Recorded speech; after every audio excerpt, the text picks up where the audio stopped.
started.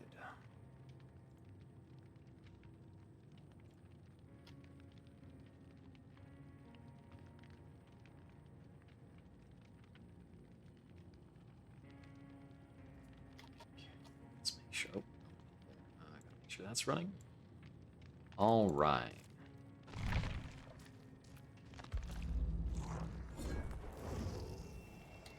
Thank you for tuning in. This is Jupiter Exile. We're online tonight for some Dead by Daylight. Joining me on a Discord call is a buddy of mine by the name of Lagstrike, who may chime in from time to time. I'll try and entertain him, as well as anybody else who may be watching. I certainly hope some of you are out there. All right. Let's keep unlocking some things for Sadako to see if we can try out something more interesting down the line. I think most of these matches I haven't been feeling like I'm too held back for not having perks, because Sadako's baseline perks are pretty useful.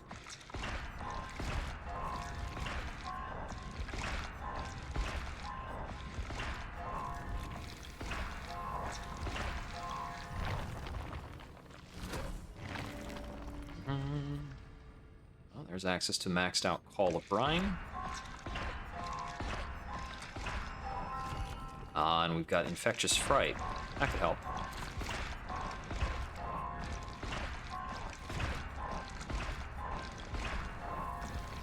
So I do have to wonder what it looks like from the survivor's perspective when Sadako's coming at you. Compared to some of the other killers, she's a short little gremlin.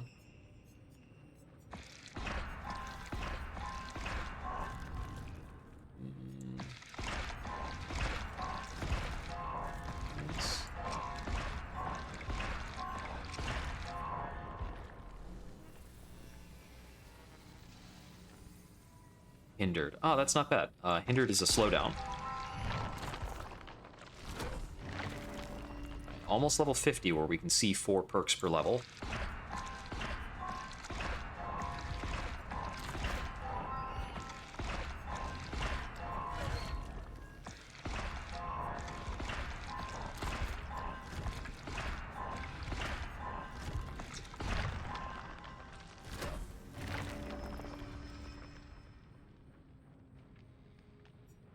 Eruption could actually be pretty good.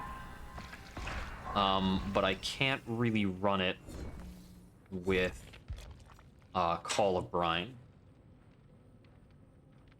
This Call of Brine highlights in yellow, but Call of Brine contextually highlights in yellow. No, actually, both of them highlight in yellow for the same reason, so that actually does work together if I want. I do like Merciless Storm, though. It's a nice crutch. And yeah, it's totally a crutch, but it's a nice one.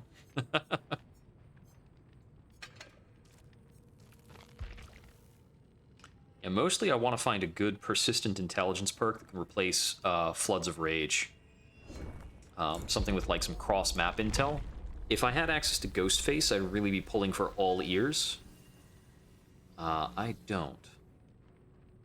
Bitter Murmur could even be helpful. But I don't really want to run Bitter Murmur alongside Deluge. No, Merciless Storm. They tend to perform a similar kind of role. Merciless Storm is actually interesting because it gives me, knowledge before the generator is gone, as opposed to Bitter Murmur.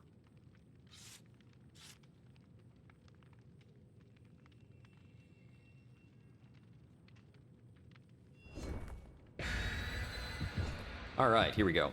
3 Leons and an Ace. It is going to be difficult to keep track of these Leons. Got a flashlight Leon. It looked like one of them had a medkit. Okay. So one of them's running a white ward. So he's probably bringing some powerhouse add-ons.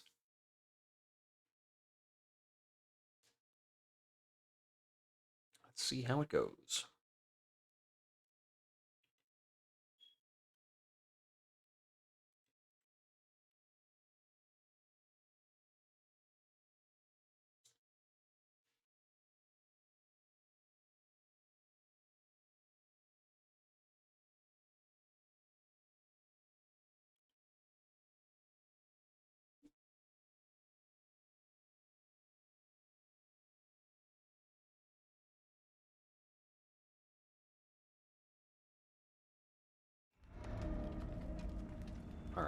chilling.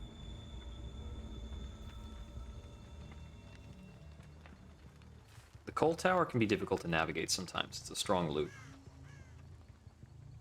They actually forced me to, like, chase somebody up the coal tower. It's, not good, not great for me.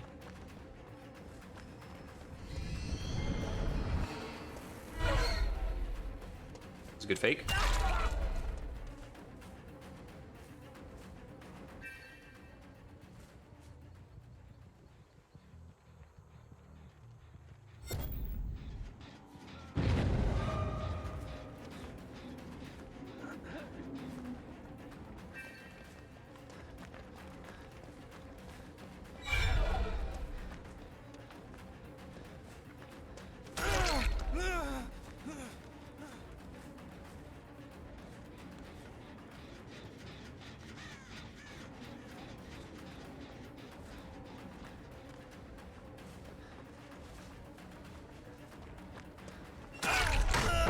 Got him.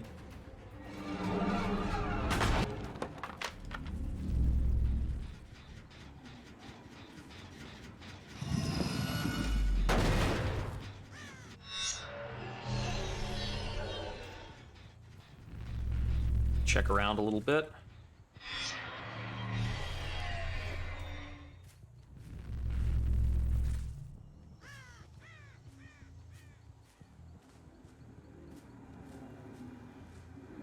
Okay, Zazhex is carrying around a videotape.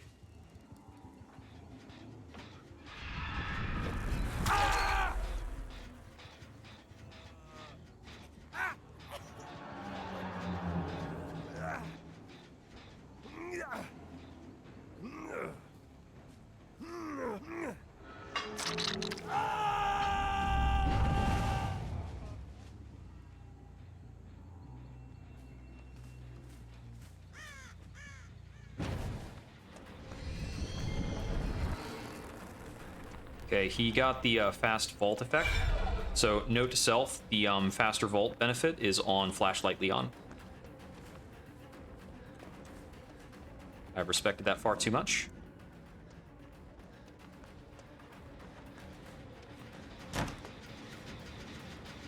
Let's kick this.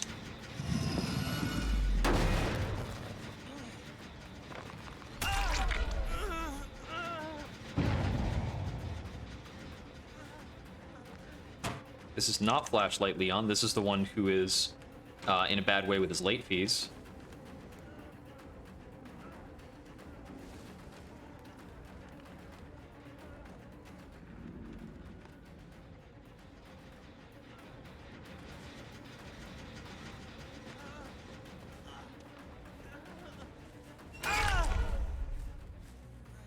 They let Ace get to second stage without even doing anything about it.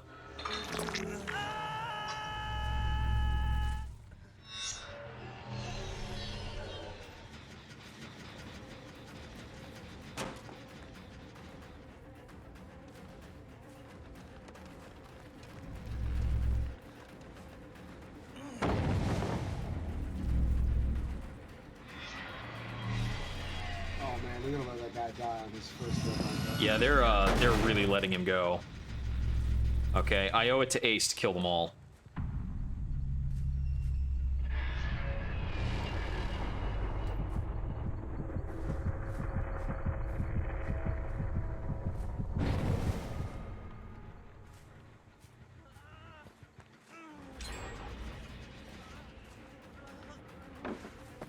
He paid his late fees.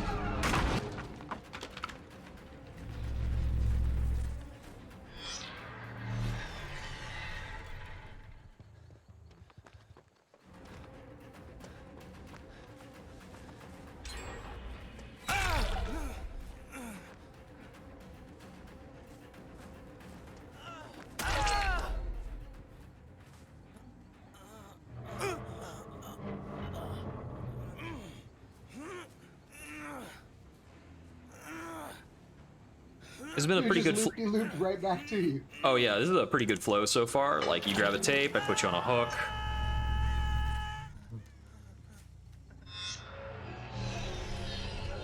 Okay, Okay, they've got a completed generator over here. Let's see. Just a couple more generators for them to work on. They're very likely to be in the second floor of the main building. So it's like probably the safe generator to work on. Okay, nobody's up here. I'm not hearing any generator work.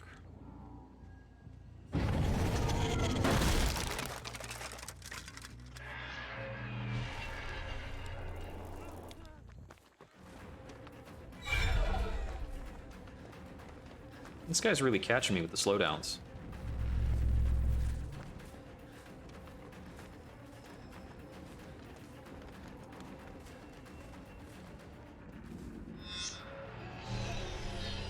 This is not the one I actually wanted to teleport to. That was a misplay. I wanted to teleport to the one that's inside the room.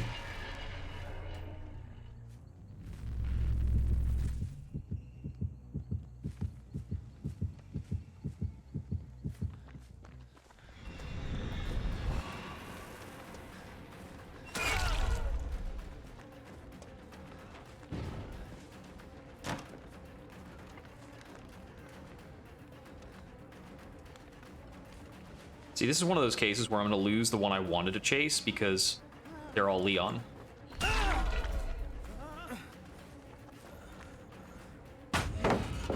I'll just force you to burn that before I need to do my pickup. And this is not the one with the flashlight.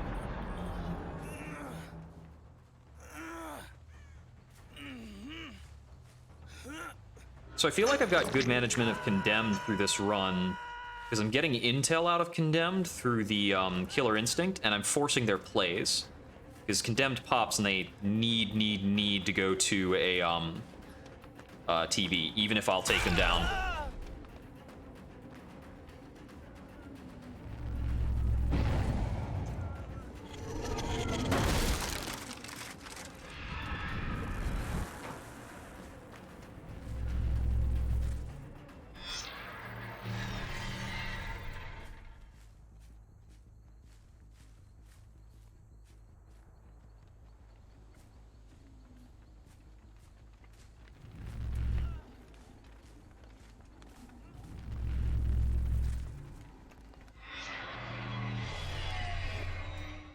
Okay, no, that's out of range.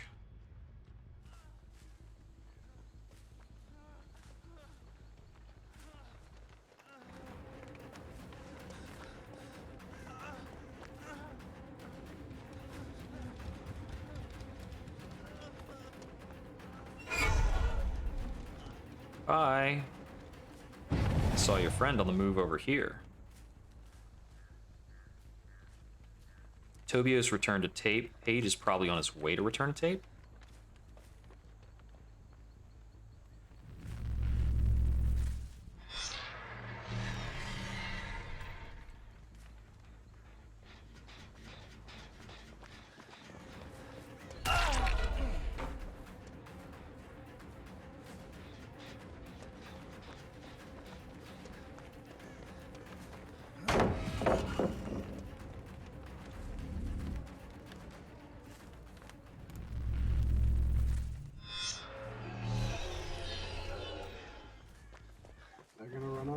One day. Mm-hmm.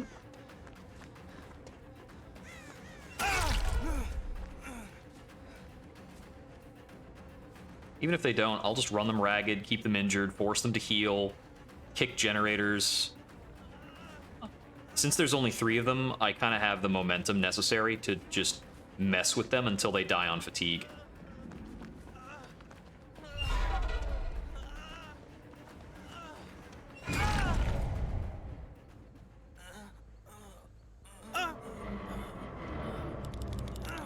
That's very nice.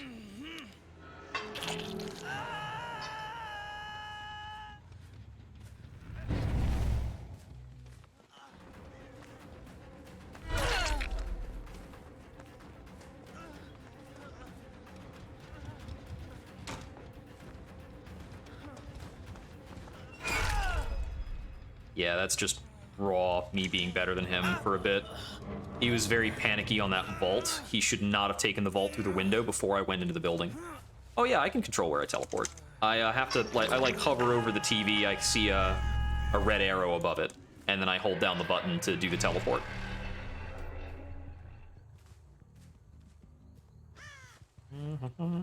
Scratch marks over there by this TV. Oh, hey, a boon totem. No more of that.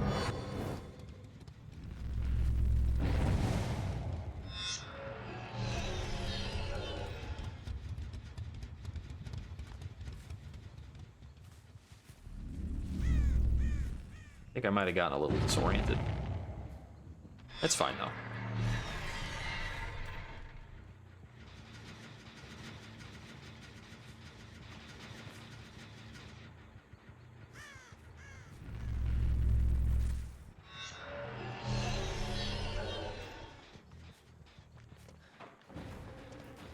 Hey, guys. He got past me there.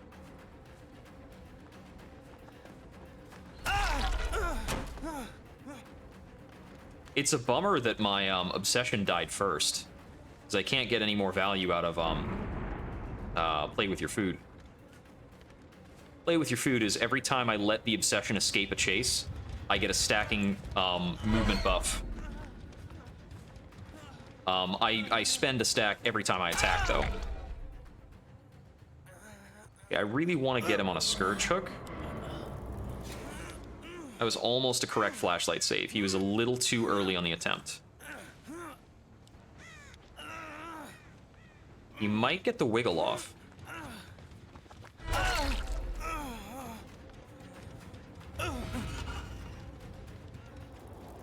Yeah, he was going to get the wiggle either way because of the body block from his friend who was up on the platform.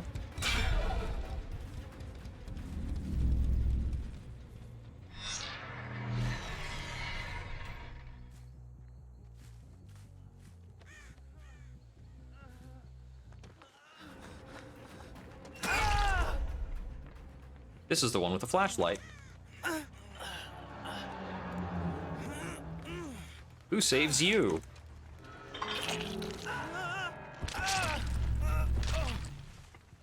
Yeah, about that. This generator had a lot of progress on it. So we're gonna get a kick on that.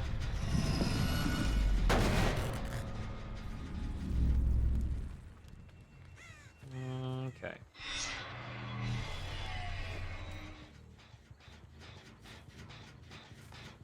I don't really want to kick this.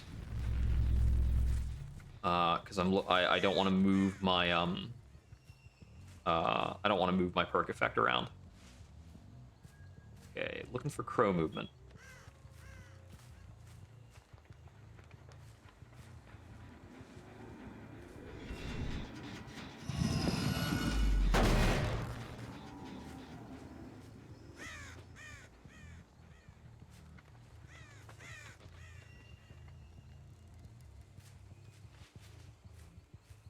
Finally go over here. They did. It's been really weird that they have not been trying to do anything in this building. It's a good idea to save this building generator to be one of your last, but not at the expense of getting things done. Like, if you can't get to a gen, working on that gen out of my sight is a good idea. Honestly, these guys are just being punished super hard for letting their friend die on first hook. Well, not their friend, but the other player. Yeah, I highly doubt your friends are this. Yeah. Yeah, if you're gonna play a man down the entire game, you're not gonna have a good time.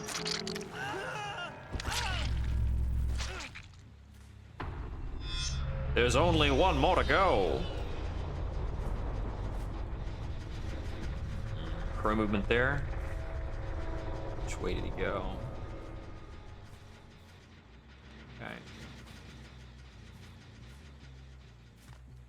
I don't need to worry about or touch a generator at all. I need to find the hatch. I saw his scratches over here.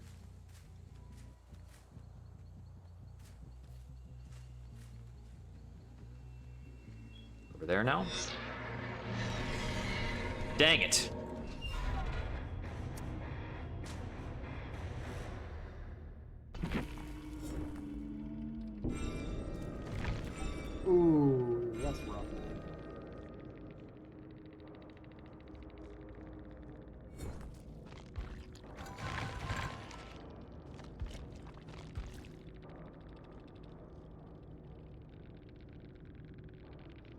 Yeah. It's a white ward, flashlight. Circle of Healing's pretty typical. Only one of them had Dead Hard, which is giving me an easier time. Which is giving me an easy time in a lot of those chases. That's part of why I was getting people dropped like really reliably and really quickly. Oh man, that Ace like he's just leveling up the character too. That is a huge bummer. Like they did him dirty. It's not a new player because he's got an anniversary medkit, but he hasn't leveled up Ace a lot because he doesn't have purple perks.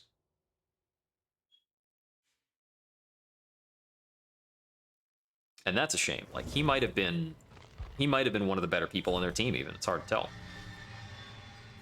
I want to go back to trying, which one was it? It was the ring drawing. Yeah, I was surprised I was getting condemned so heavily that run because I wasn't using the ring drawing, which is one of my premier ways of getting condemned out more. Spreads condemned when they heal each other, which they do all the time. So I can only imagine these guys were playing with videotapes more than they needed to be. I think that's a peculiarity of being up against the Onryo. Because I don't know from their perspective how much they really need to be playing with tapes in order to like do well. On my end, it shuts down my power, so that's pretty tough. But the cabin sign is only after projection, so it doesn't affect their tape returns. I'm gonna try Yoichi's fishing net.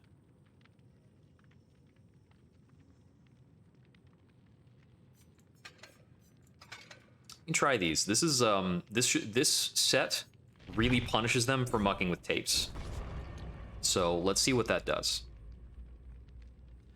Condemned is a peculiar mechanic. You can sometimes use it to force a survivor's hand. But it's on them to pull the tape out in the first place. I think that's the way that people misplay. They often start like pulling tapes and messing with tapes before I have gotten any condemned on them as a baseline. If you don't have any condemned on you, then messing with tapes allows you to deny me access to TVs to teleport to. But I don't necessarily know which TVs to teleport to. You don't always need to worry about me teleporting to TVs because I'll waste time doing it. If I had stronger intel perks, I could be more productive about it, and in that case, it might be more important to keep TVs proactively shut down. That's a hard call.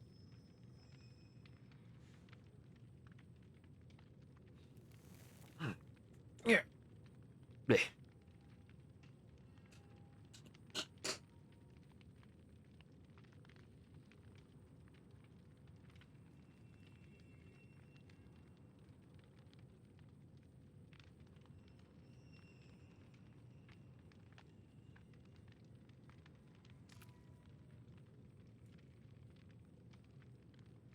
We got 2 med kits. Thankfully, nobody with the same costume. It's always good. Definitely do not like running down 3 clones.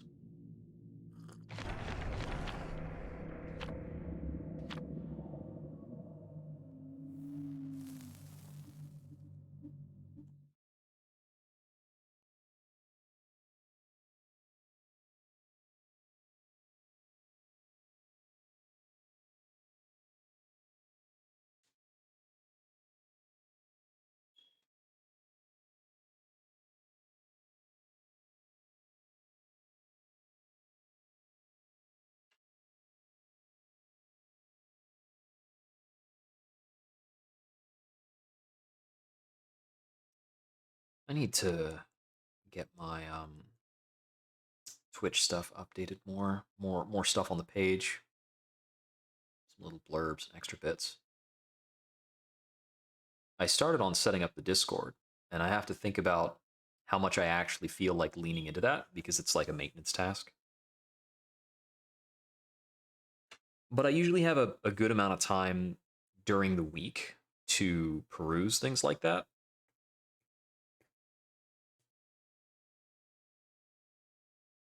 And I'm not going to mind a tighter cross promotion between like Discord, YouTube, Twitch, Nothing else, it's practice. Managing a presence is a skill. Alright, the game. I think the game is actually a pretty decent map for Sadako, depending on your TVs. So, like, I'm not necessarily going to get ideal TV spawns. At least they seem to spawn near generators, right? Yeah, a lot of the time you do get TVs in the vicinity of generators, and it's helpful.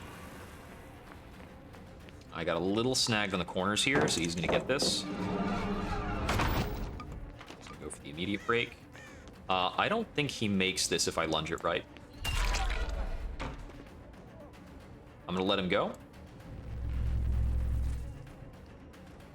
Okay. Yeah, I only have like one TV in the upper floor. It's a little quirky.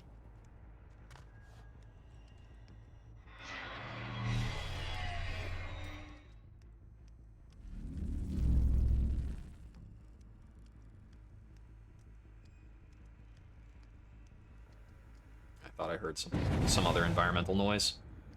Yeah, I'm mostly trying to listen for people.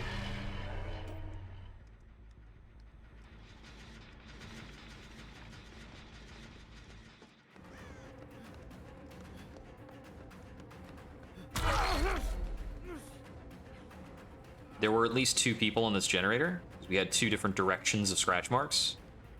So I'm going to turn back, get the kick. Manifest. We're gonna try and see if somebody might walk into me.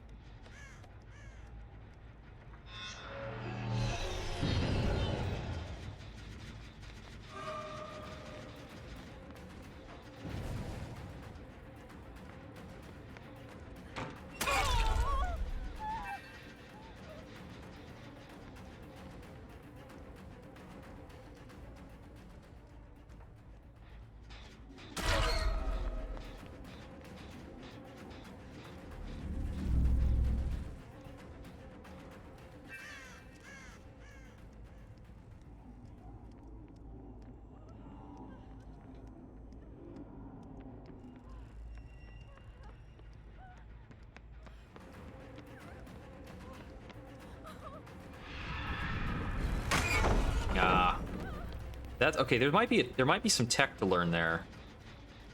Okay, that's regressing. Cool. Moving back to the middle.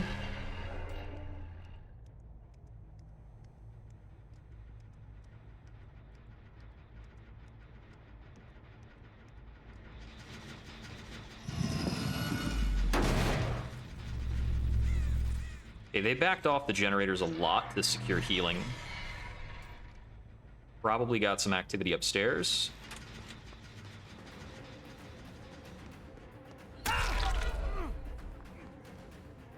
I should drop this guy fully, because he's got a medkit. He's going to heal himself, which I don't want to see. Again, this is a really hard loop to win.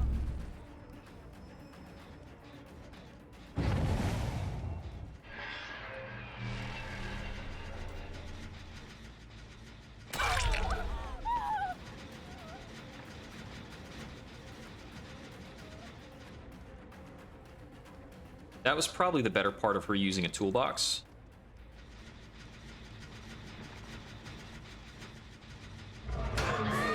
Heard ya.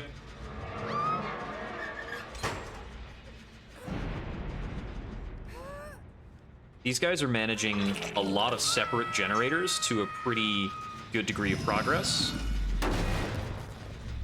It's going to be on me to make sure I can follow up on those really well.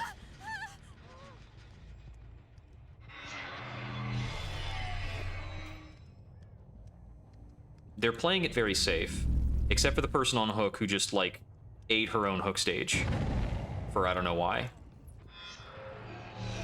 Okay, that was premature teleport on me. Somebody was actually showing up near me.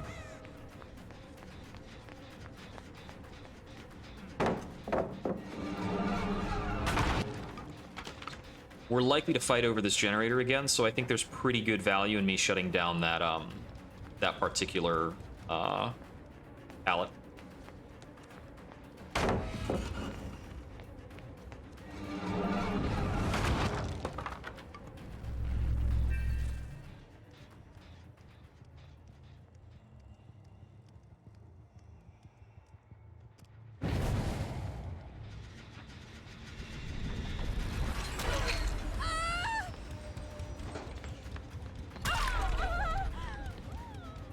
Okay, 2 hits for that is not too bad. It's unfortunate that I lost the generator and I didn't get the interrupt grab that I was going for. That loop is impossible for me to win.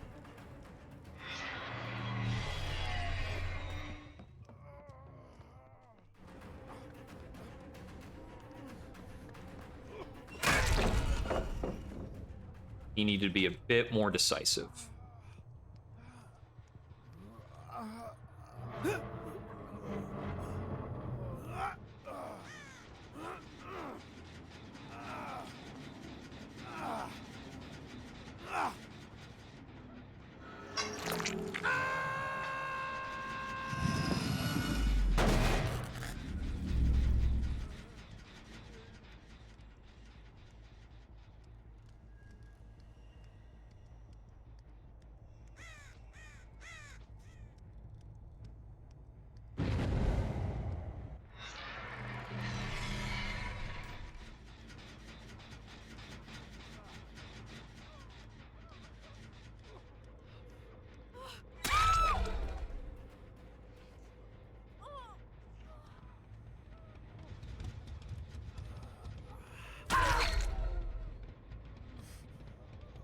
I caught them in the vicinity of their boon totem.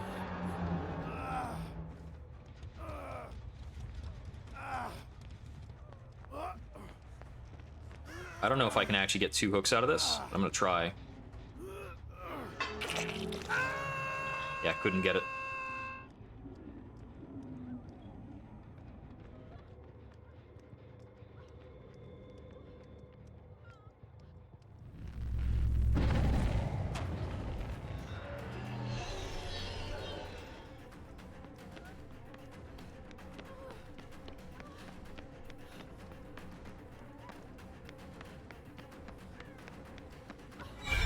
That's a good fake, but I don't think it buys you enough time.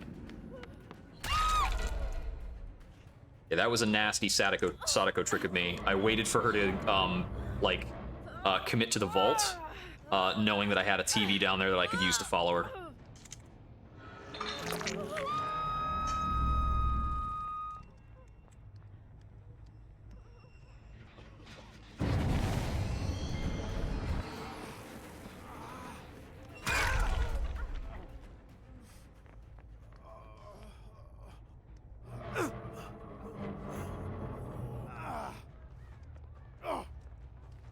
I've got them in a bit of a nasty spot. I'm just kind of juggling people on hooks.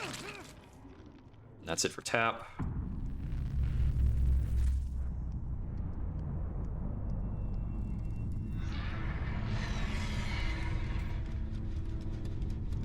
Okay, they probably didn't commit to the drop.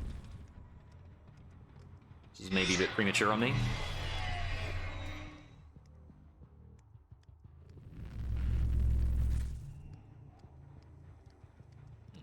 That generator's in progress.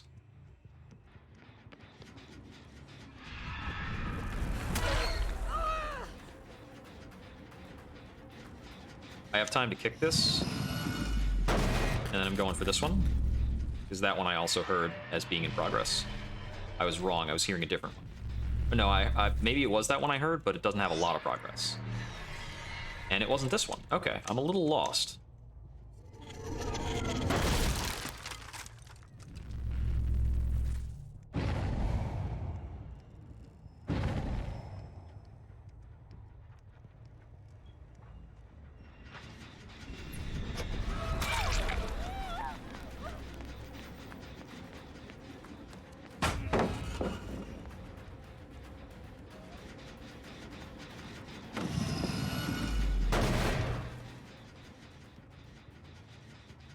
I give up that chase on Jake because it gives me the movement speed back.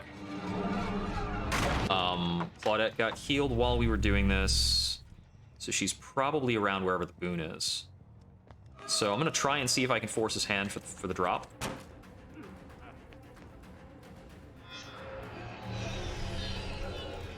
My teleport was premature, he didn't actually go down. Good bluff. But I don't need to catch him.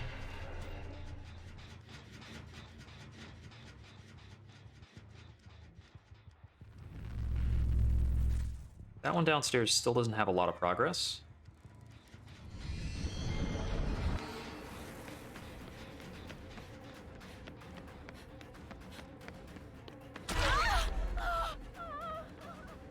She was trying to juke me a bit with a sprint burst, but while I have two stacks of what's it called? 2 stacks of play with your food, I'm not liable to lose to that.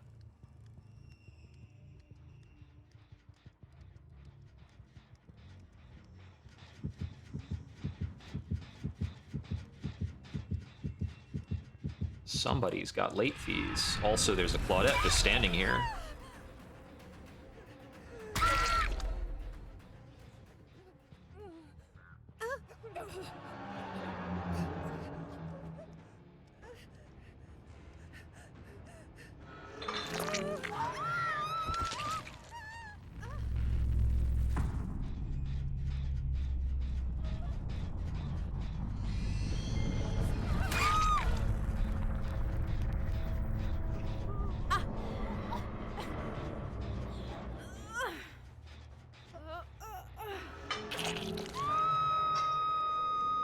Probably about time for me to snuff this out, because the person who placed it might be dead.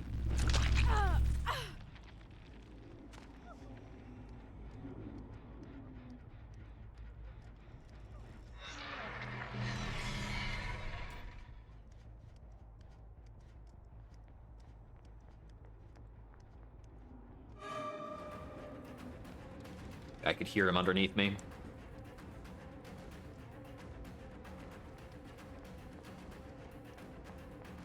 I haven't really been winning chases against Jake, so I'd like to give that a bit more time.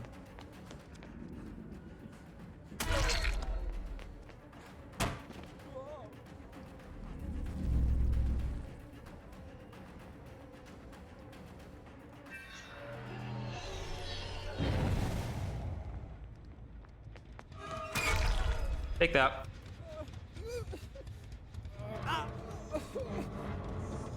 That was about like a 50-50 read. I knew that after his drop, he'd basically have 2 directions to go.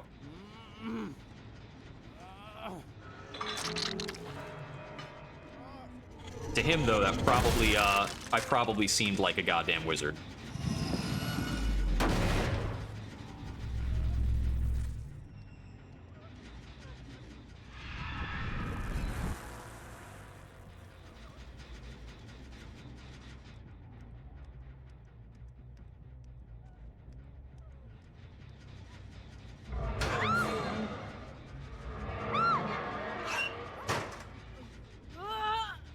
Injured whimpering. And that's the game.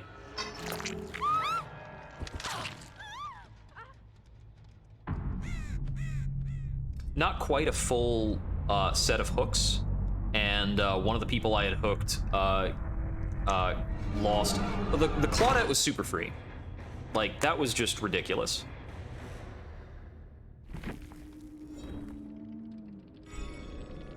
I would have felt bad about winning that game if I didn't earn that kill on Jake near the end. But catching him around, like having him walk into me as I manifested, that's the good stuff. That's like, oh man. Waited just about the right amount of time, and we got him.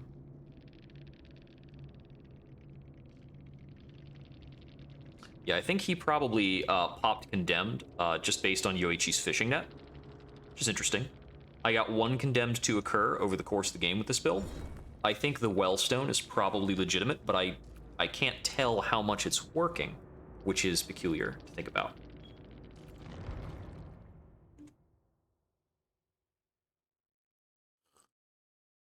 Ah. All right, need to start 4 more chases. Let's see, what else could I play around with in terms of these? Got the well water.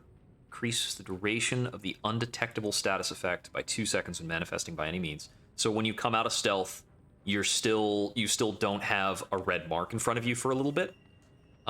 You can manifest either through a TV or just by dropping stealth, which takes a bit of time. Invisibility duration while demanifested. Yeah, okay. Blindness within 8 meters of a powered TV. Blindness only prevents them from seeing auras. So if they don't have a means of seeing auras, it's not important. There are a couple meaningful, like, things they can do to see an aura.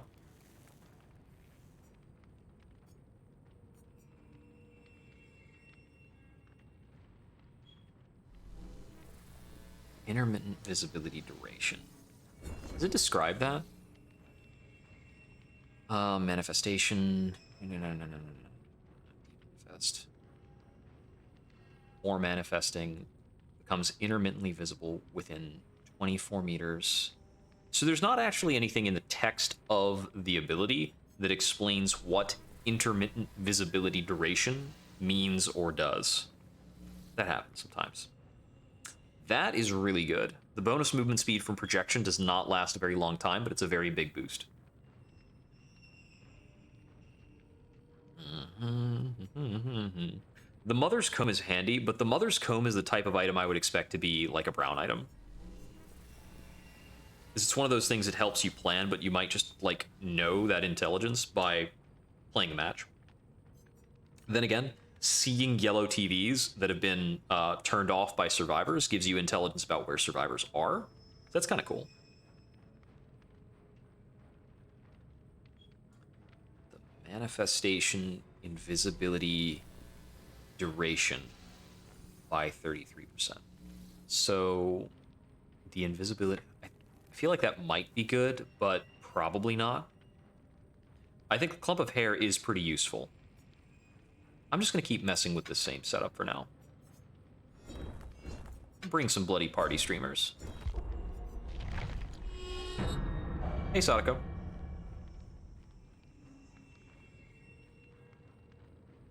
Yeah, she occasionally jump scares you while you're just sitting in the menus. There is an audio cue on the jump scare, so once you've seen it a couple of times, I think you can get desensitized to it. It was really funny to watch streamers when she was first released, like, utterly jump and freak out. Okay. We've got 2 Claudettes with no items, a Yui with no items, and a David with a medkit.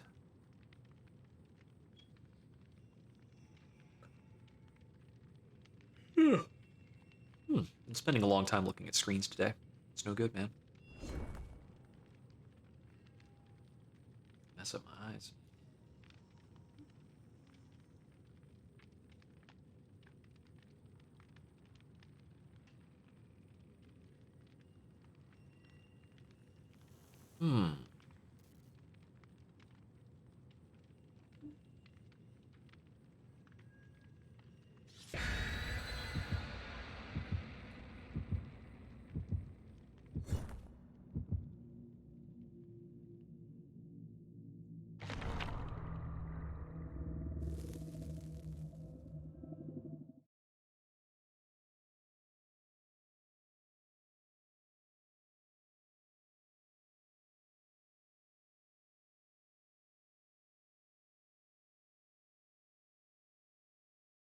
We've really got folks having a ball in the Discord. That's good to see. Good, lively conversations.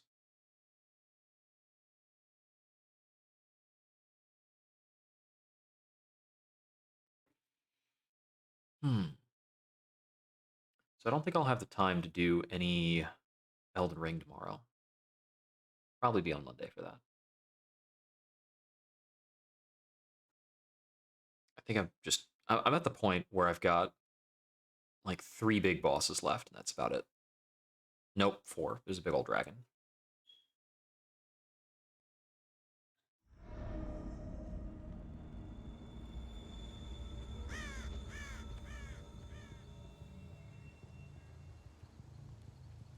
Okay. Looks like the Killer Shack is the furthest point from my start location.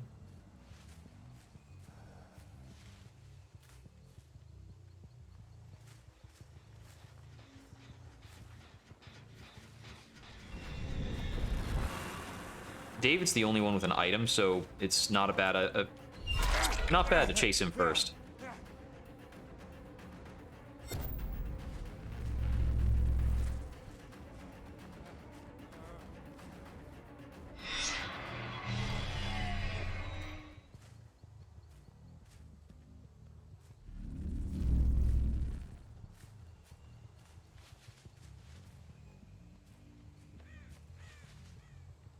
he the type that turns around once once I demanifest?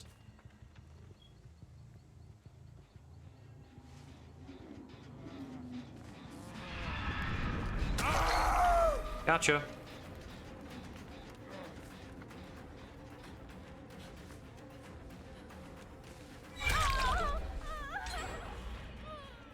That's my obsession target, so I'm going to let her go so that I can get a stack of play with your food.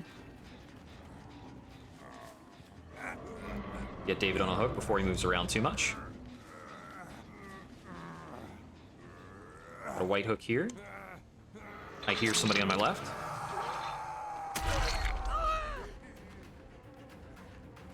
Guess they were going for the heal.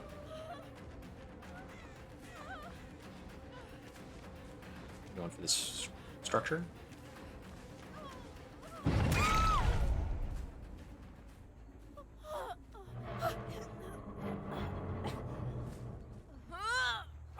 She was going for the wibble wobble there for a bit.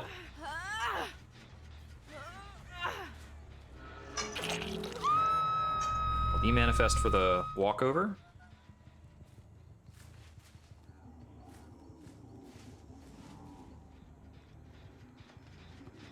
Okay, I thought I had seen somebody over here, but I guess I was wrong.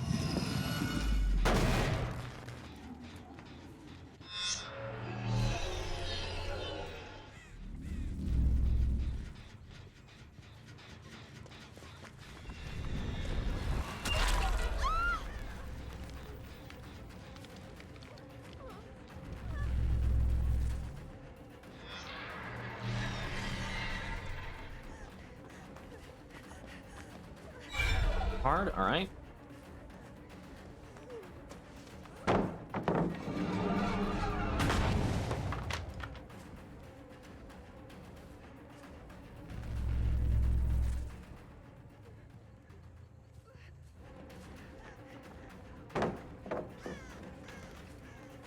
Let her drop that.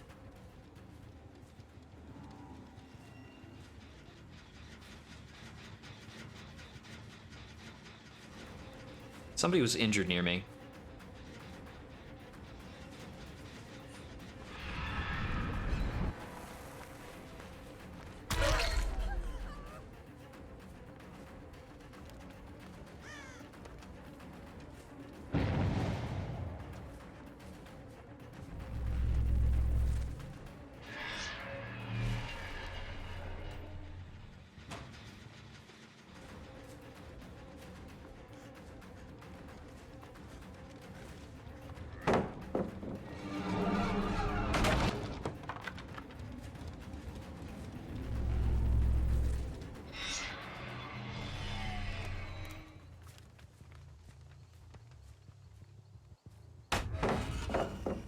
Good drop. Okay, I probably need to slow down and go after generators more.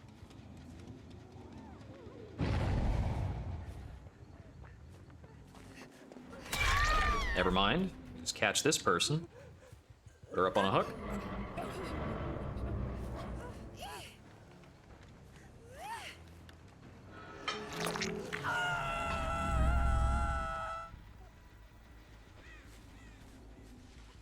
Thought I heard somebody.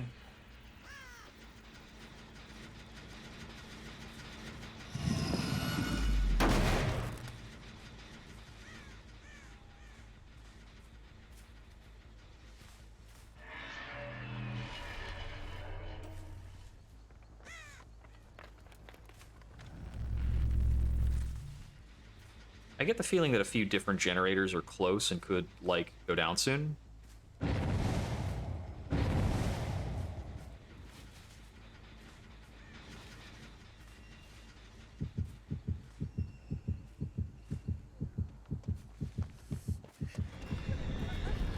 That was really premature.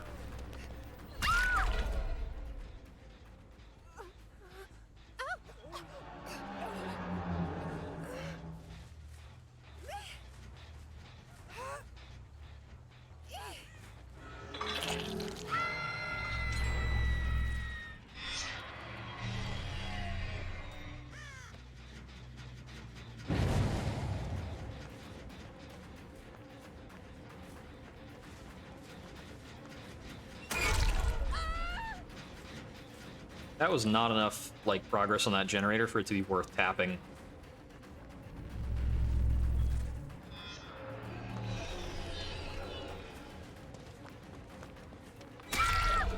That was slick.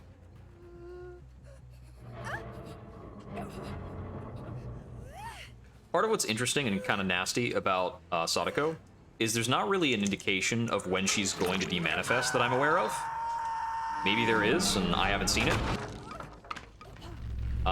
But I can pretty subtly demanifest and teleport in mid-chase if I line up with the obstacles correctly to make sure that they don't have line of sight to me when I start to demanifest. Or when I start to teleport, rather.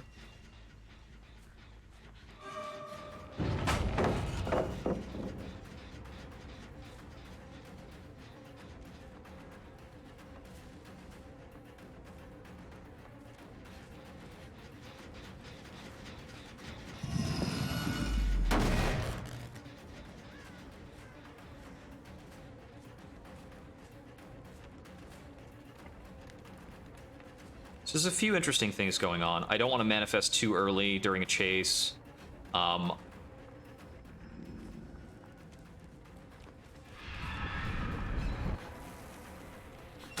Whenever possible, I want to lead them into TVs.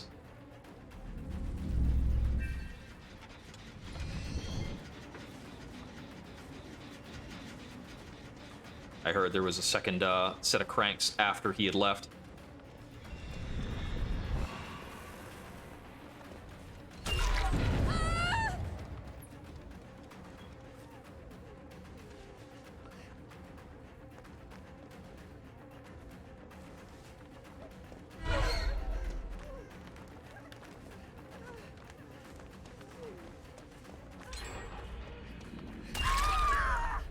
They only need one more generator.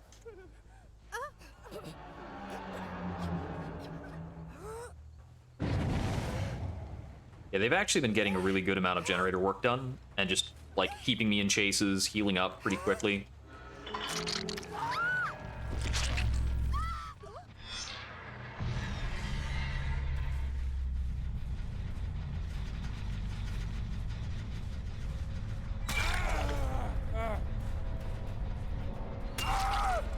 I don't know if that's a DC or what.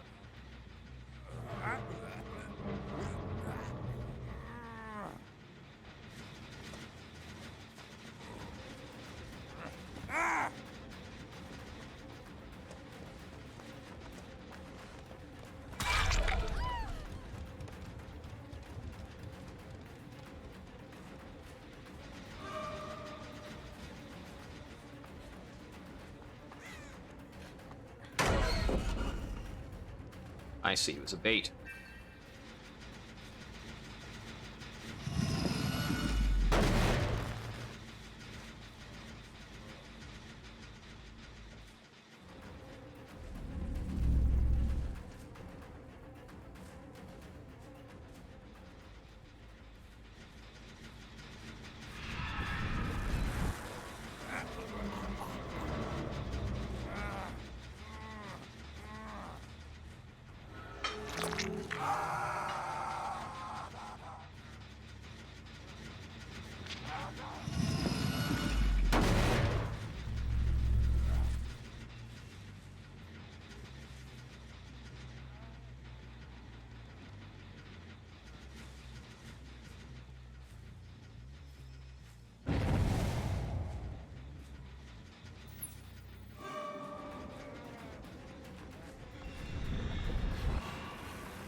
The more you focus on the same generator, the more predictable you'll become.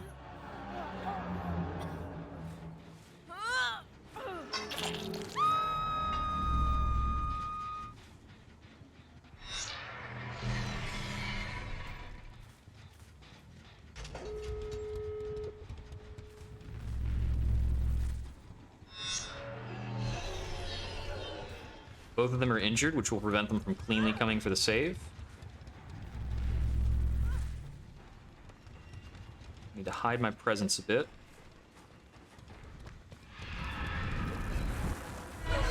Good dead hard.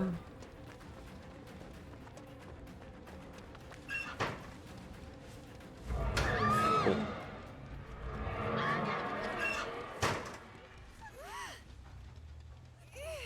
She was hoping I would take a swing and a miss.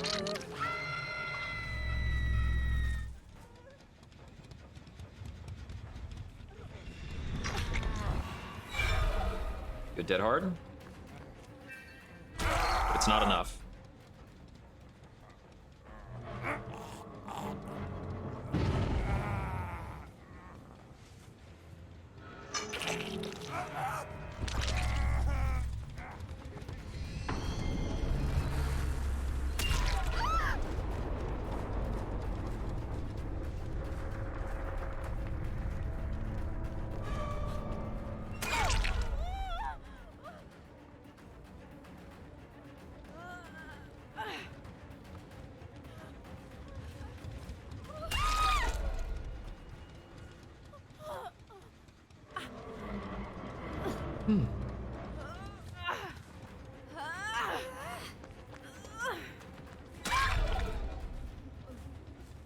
There we go. That should be the game.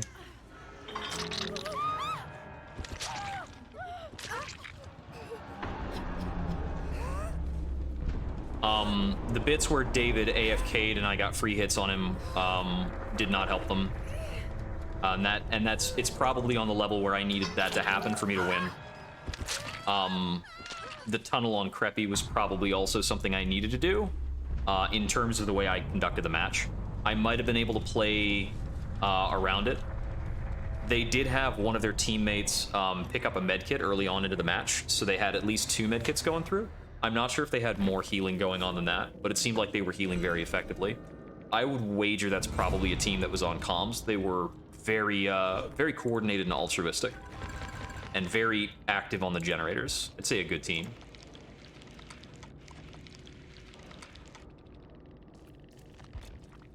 Like, it was only by virtue of me detecting that they had 3 full people on that last generator that I was able to get all of them off of it before they were able to finish it off. Otherwise, they would finish that generator under my nose and probably get 2 to 3 out.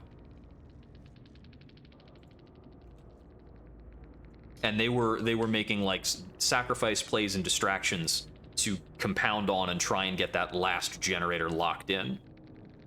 Let's see. This is a really good one for Yoichi. I like it. It's the inverse of empathy. It lets injured people see you and you heal them faster. For the people, good set, dead hard. Yeah, this is a really good set. Yeah, it's a bad map for balanced landing, so it's kind of a loss.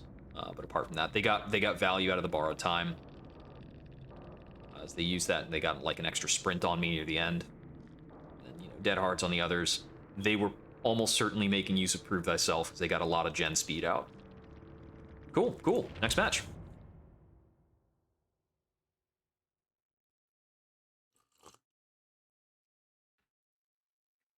All right. I have certainly killed enough people to start running up against more challenging groups. 12 gold emblems. All right.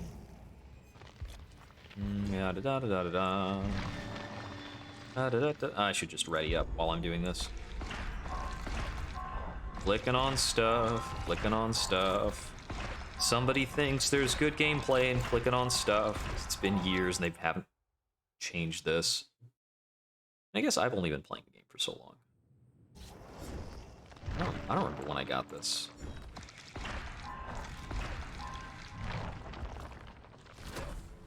I think I got this January of last year. I'm pretty sure it was in winter. To grab some extra drawings. Is this Lullaby? I don't hate Lullaby. I think I need an offering. More stupid wreaths. Let's grab pudding. I'll take pudding. I think I saw a numbers breakdown by somebody once that these wreath offerings very often don't even pay for themselves. It's just more to slog through. I would be happier if the blood point costs for certain things was triple, but you could just buy them without all this junk.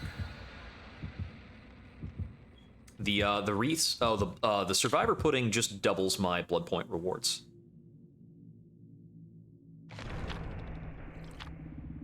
Like survivor pudding and bloody party streamers and the survivor equivalents are actually a good ratio of blood points gained, but the gameplay loop of spending blood points to get a chance at earning more blood points is already lame and just shouldn't be there. Like, if you want it to be the level up currency, just let me, like, level up whatever that arbitrarily means. Let me purchase a few things. You can randomize it a little, maybe. But it's just a gigantic, awful grind. And the grind is bigger the more characters you have, whether it's survivors or killers. Oh, that reminds me. I need to update the exclamation point killers command that I've got in the chat to include Sadako. I will have to do that after this.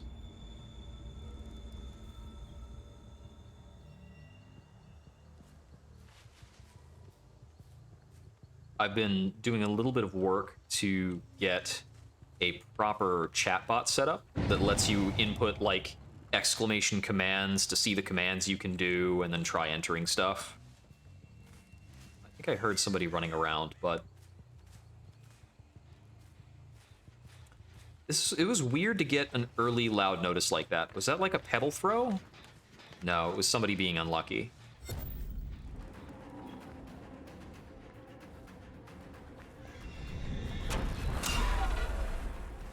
That was a faster vault than I'm accustomed to. I don't know why, but I'm not really enamored by, like, trying to do a whole thing around the killer shack.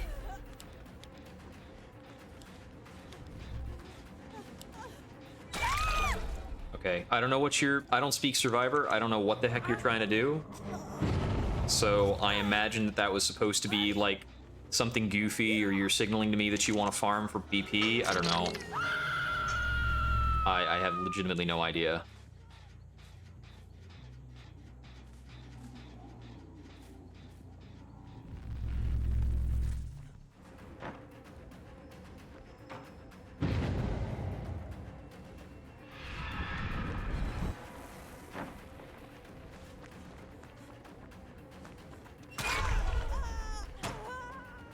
And then she's killing herself on the hook. I have no idea. It's like, yeah, sabotage your team that hard. I'm sure none of them are here to have fun.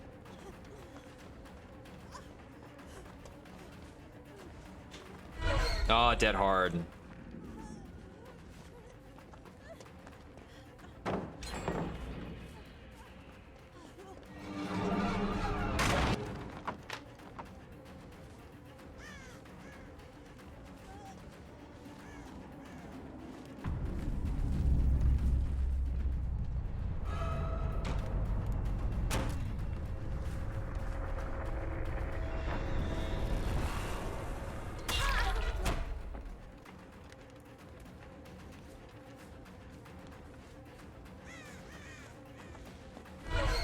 Dead hard, okay.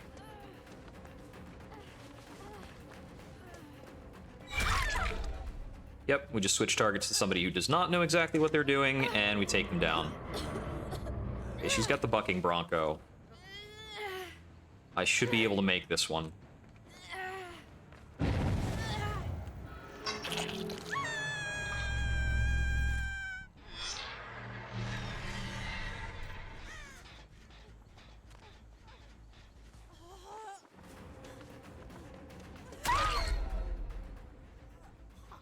Whew, that was tricky.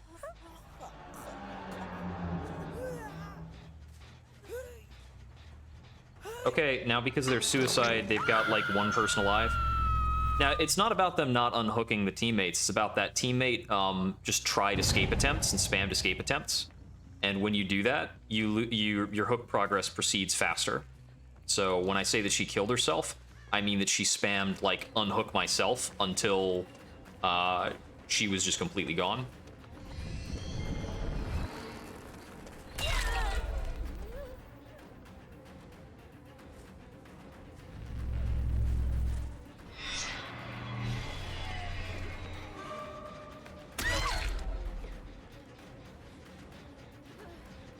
That was the one TV I could just see with my physical eyes.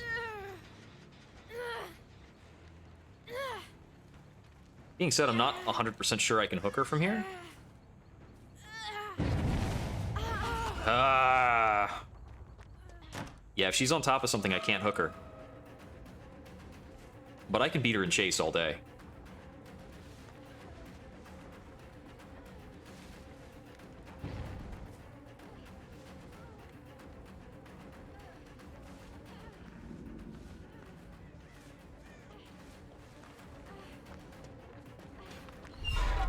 Dead hard.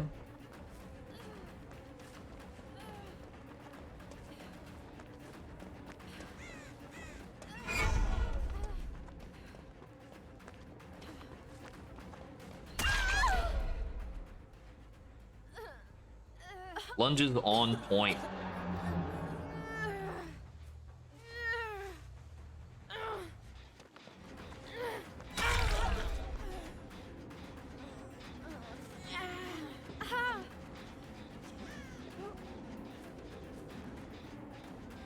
I can't hear the footsteps super well. There's like too much other noise. Okay, that's the way she went.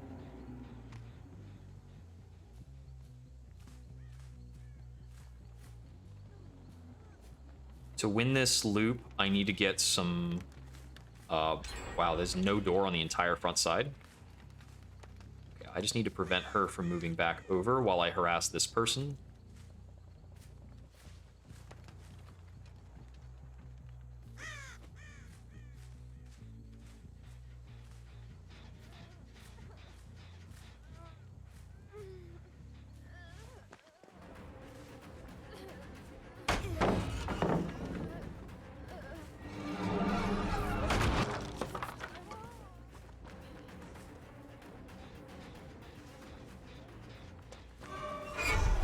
Dead hard again. This person's very annoying.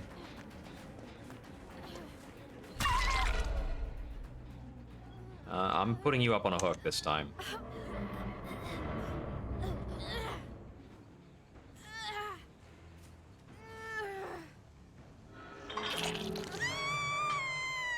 There, that's enough of that.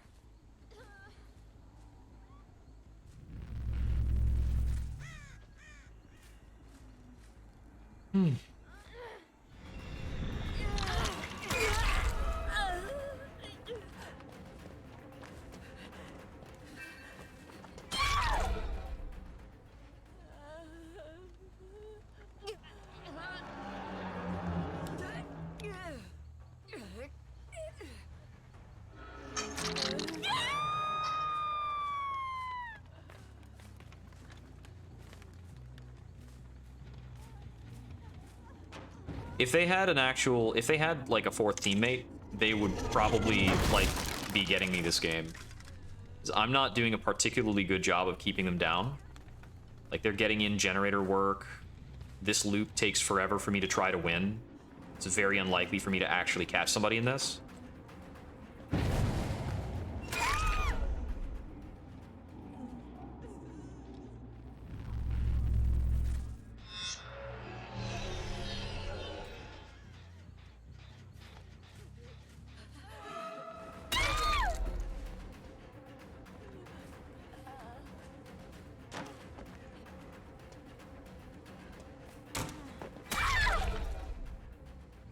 Yep.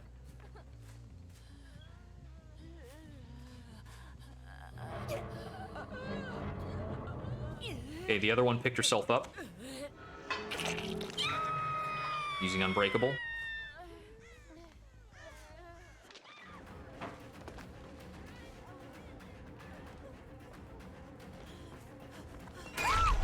And then I got her. She was good, though. Like, she was the best in the enemy team.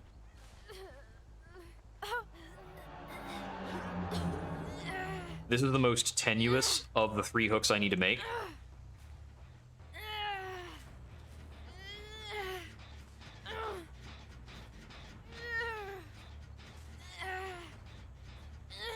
Got it. Whew. That was tough. If they had a fourth, I would not have been able to play like that.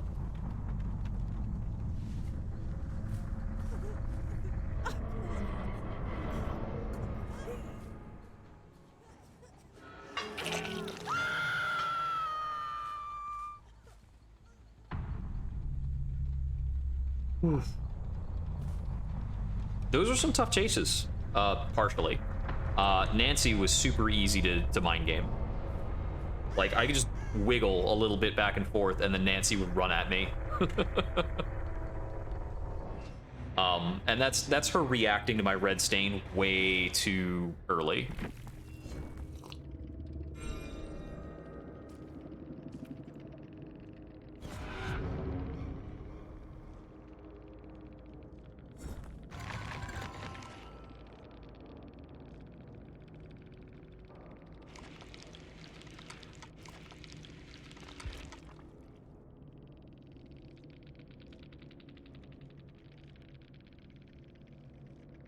Yeah, the chases were good.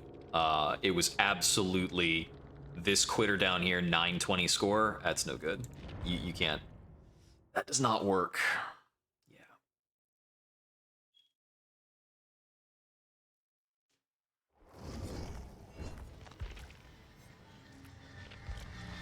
All right. We got another survivor pudding. Player rating system that you could upvote and downvote people. They kind of do, but I don't think it does anything. Like, you can click on an individual player and like rate them, and you can say like, this person AFK'd or was a leaver, or they like blocked me into a corner and didn't let me play the game. Which is a thing some griefers do. Survivors have collision with each other, so there are totally like instances of people being blocked into a corner, and then somebody will just go AFK and they can't do anything. Theoretically, the killer can do it too. The killer can just block a survivor in and then just stare at them with no intent of winning the game. It's a total jerk move. Discordance is pretty good intelligence. I think I'd be happy to put that perk in. Discordance is also one of those perks that works better the better the survivors you are against. It just basically just gives you a ping anytime more than one person is working on a generator. That's really good. Corrupt Intervention is very good for prolonging the game and giving me extra time early. Oh yeah, it's super boring. It's an utter troll thing to do. It doesn't seem like the kind of thing that would be difficult for them to patch in, because there are already a lot of situations that cause intangibility and allow you to move through other character models. Dead Hard causes intangibility. The Onryo's Manifestation causes intangibility.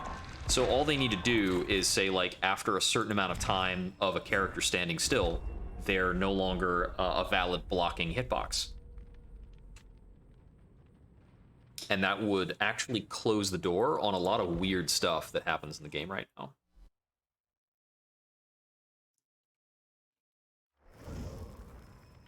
They added a new add-on for Pig that I think is, like, I think it's a cool add-on. It makes a lot of sense. It is one of her highest tier add-ons, the Iridescent. And when you bring that add-on, all of the players start with a reverse bear trap on their face, as opposed to you having to down people and attach them. The quirk is, though, in order to remove that, they have to interact with one of the jigsaw boxes on the map, and a random jigsaw box will have their key, selected from the ones that are available.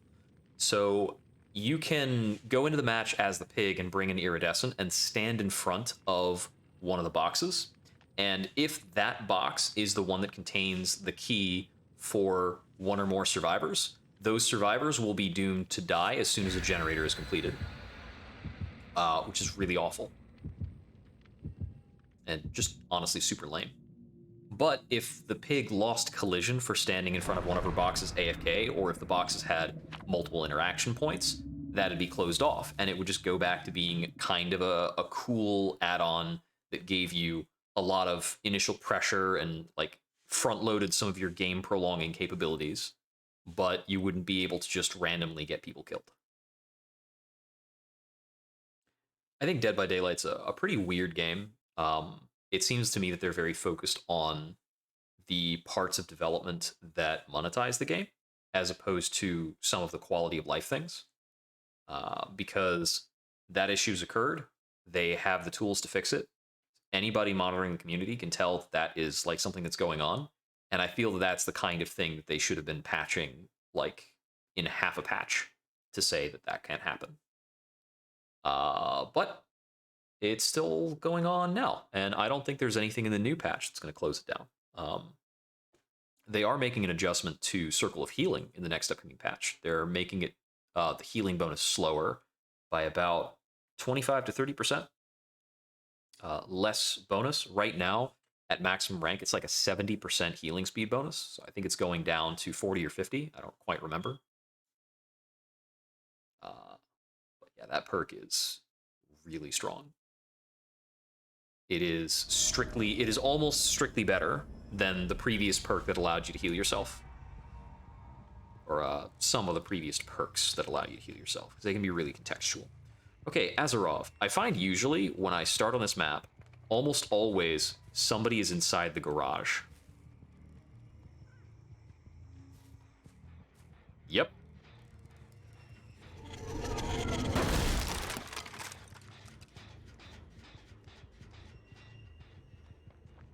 Yeah, sometimes the killer, also like depending on which killer you are, you can play around Circle of Healing being in play, but it's more difficult for some killers than it is for others. We want this gone. We also want this destroyed. Okay, this loop is now a lot more in our favor. We had at least 2 people through here, unless she came back through here. If she came back through here, does that mean somebody else was in here working? Yes.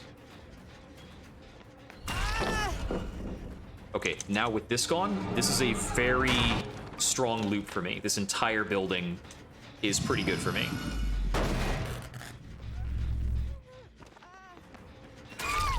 That was a real screwy set of choices you made there.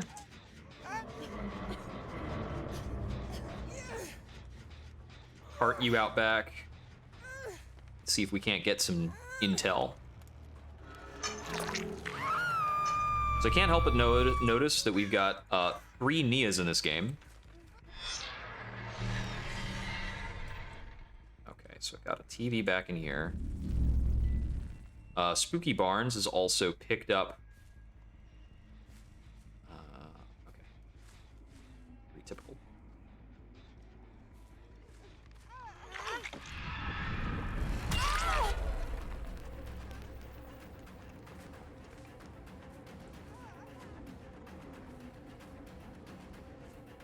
I thought she might be following me for a moment there. I was trying to like, wait, what are you doing?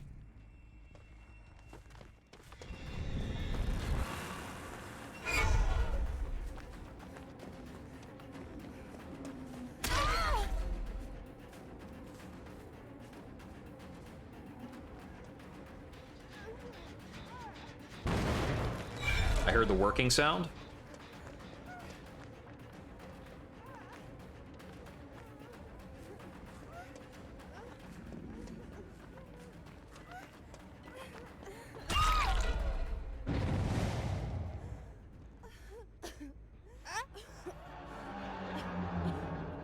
When I hook you and you go right back to the same generator that's under my nose, I feel really disrespected. So you can go back on the hook.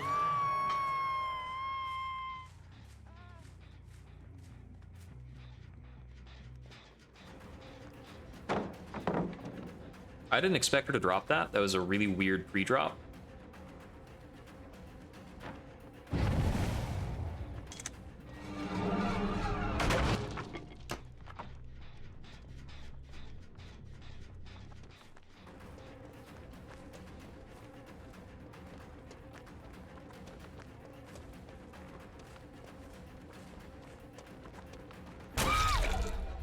The Dead Hard was pretty handy to prolong that, but not forever. Okay, I get the feeling they're doing a thing where they're just trying to, like, stall me out by inches. By, like, Like she ran to the corner of the map, and then fell down and started crawling further away. So she's just trying to pull me away from the rest of the map.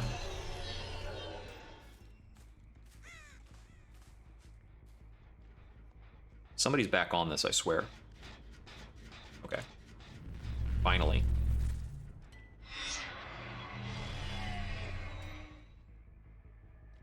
I've been playing a very small subset of the map at this point, but they forced me to break a lot of pallets in that area.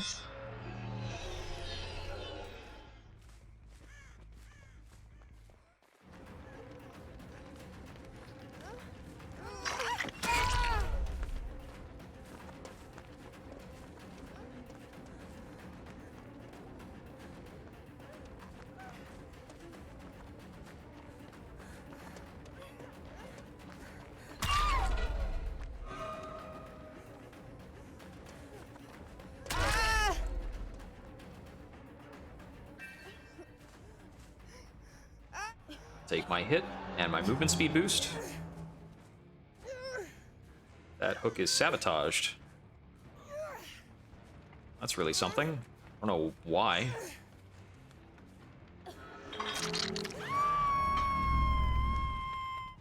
Move back to the center. Oh look, it's got a lot more progress.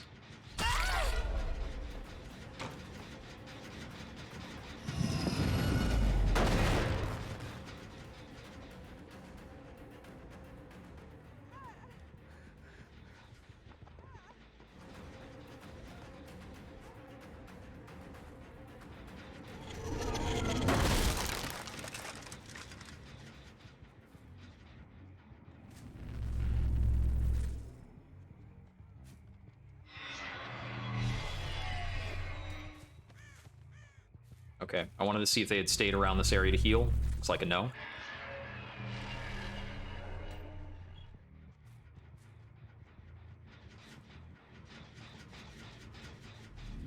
Okay. I've got a nice little 4-gen set here. For most killers, getting to the other side of that pile of cars is a huge bother. But since I can very often just teleport through the cars, I can have a lot of control. They finished all the generators on one side of the map. So I really don't need to go over there, for the most part.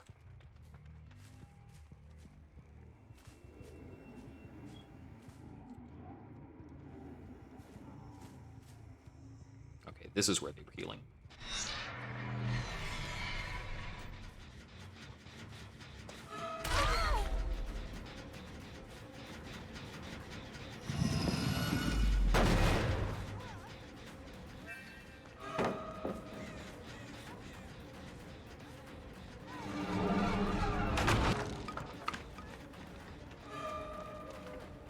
Hit hard.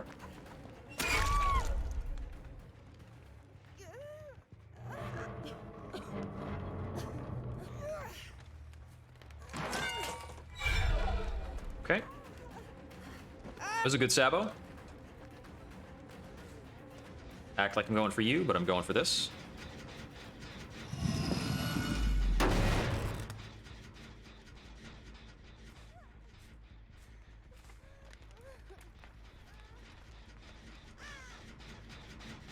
Somebody tap this, break it again.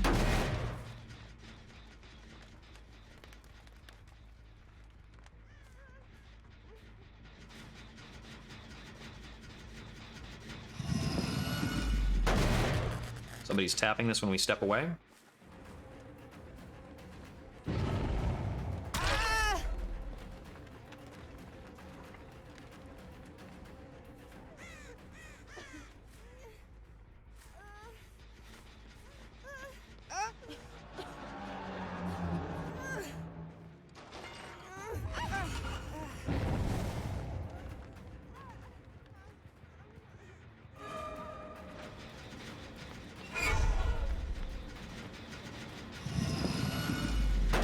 It's really annoying how effectively survivors can do things right under your nose. But there's 4 of them, so they can.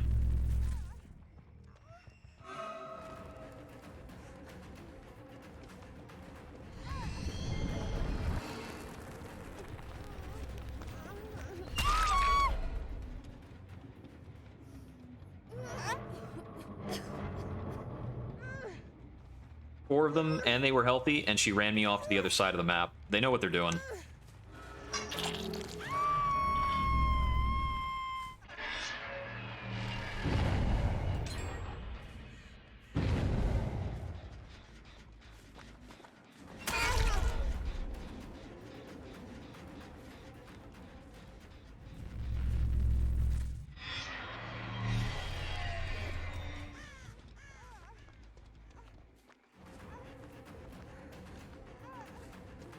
They're likely to get the last generator while I'm doing this chase.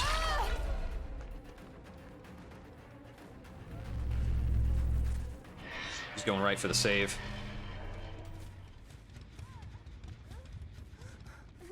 No? Okay, maybe she wasn't.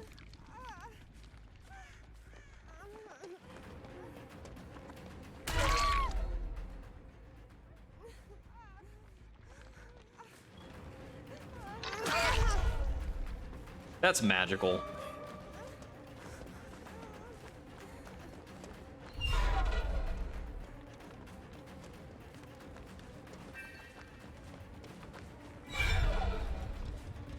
Wow.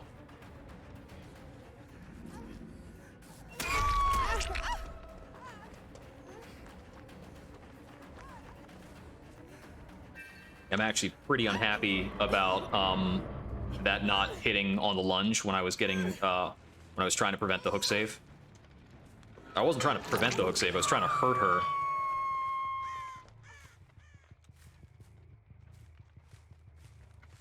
Okay, 2 of them ran off together, healed up.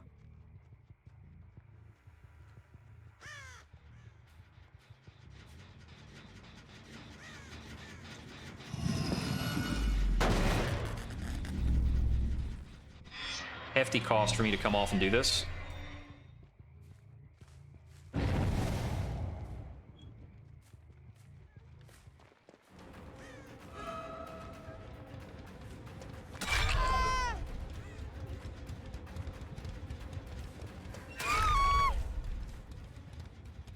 Do you have decisive strike? It's like a no.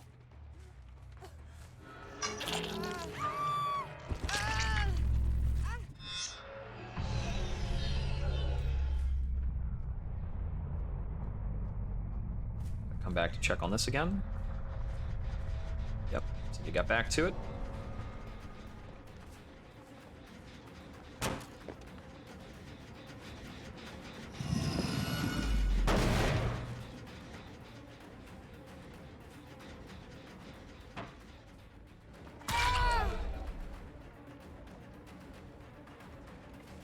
I can't demanifest and teleport fast enough to get to that TV, I don't think.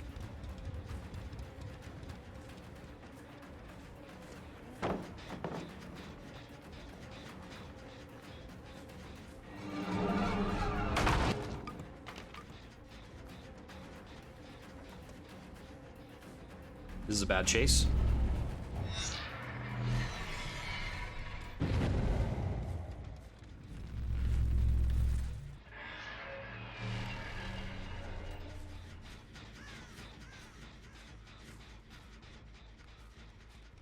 Okay, that's the 2 teleports was too much.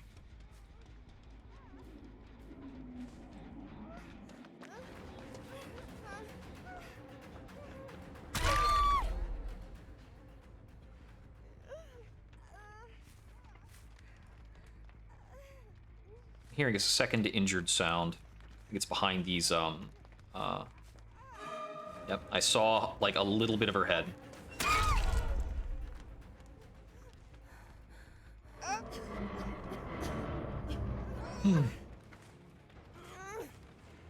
So the one I had down first in the killer shack, I was really antsy about going for the pickup immediately because she's underneath a pallet here.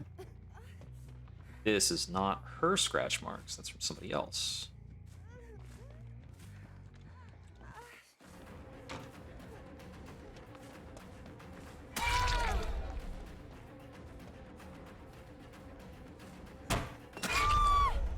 Wow, that was really obvious. At some point, she needed to make the choice about actually making use of the pallet to stun me. I know she wanted to use the pallet in case I got frustrated and went for a pickup, because she could then get the save on her friend, then be alive, go get the other pickup.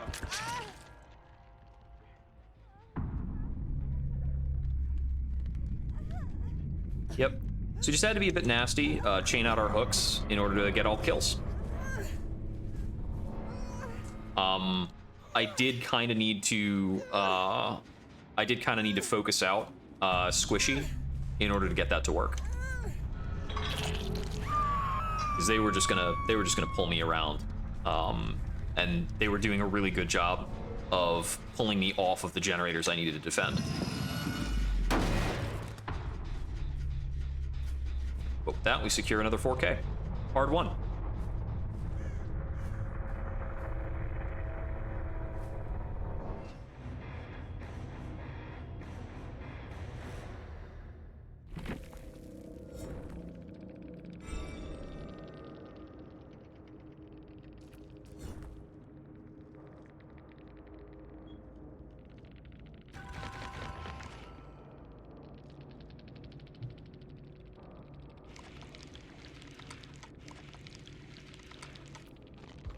Yeah, it's a solid crew, for sure.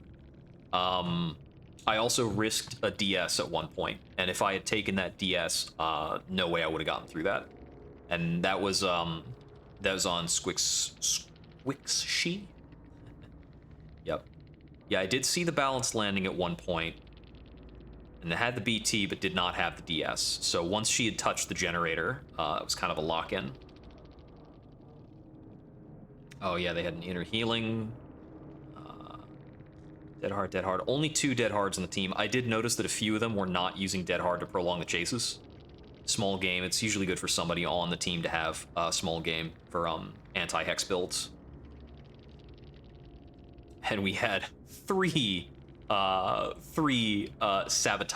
toolboxes. Pretty legit. Pretty legit.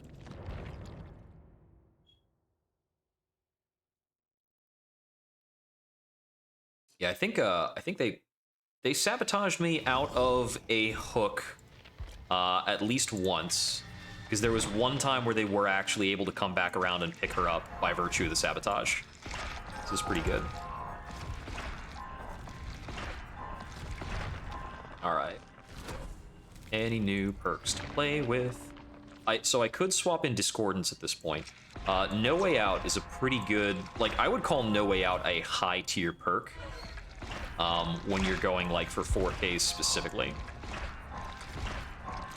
is it's really good at cinching out the close games. Usually I'm not a fan of either No Way Out or the other equivalent that's on Freddy. I forget what Freddy's is called.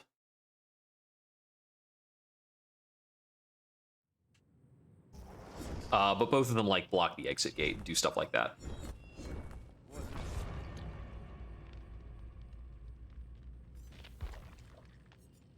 Let's see. So I've got access to Discordance now. That's okay. Yeah, No Way Out is after you've hooked for the first time, it gains a token. If you hook all 4 survivors, you get 4 tokens on it. And then you get, when they go for the exit gate, you get a loud noise, and then it blocks it for 12 seconds plus an additional 12 seconds per token. So that's up to 4 tokens. So that's a maximum of 1 minute of extra time in the endgame crisis. You can try to like hunt people down. And since you get a notification when they tag the gate, you can use that to know which gate they were at. They see it get blocked. There's only one perk that does this, so they can kind of play around it and try to wait it out. There can also be a little ambiguity if somebody makes a loud sound in the EGC to try and throw you off, because you won't necessarily get a disambiguation between that, but usually people wouldn't want to do that. Freddy's perk, I believe, is when you hook somebody, it blocks the exit gate for a certain period of time. But you have to like have somebody ready to hook to take advantage of that. But I don't usually like running those turbo endgame setups. They kind of have a synergy with each other, and it makes it more difficult to manage the gens, manage chases if you're dedicating perk slots to that. Oh man, it's 11:30 and I'm still sipping coffee. I'm gonna be up until 3 a.m. Oh, gotta make sure I get to sleep for sparring tomorrow. Kind of promised I'll make it out there. I will be there.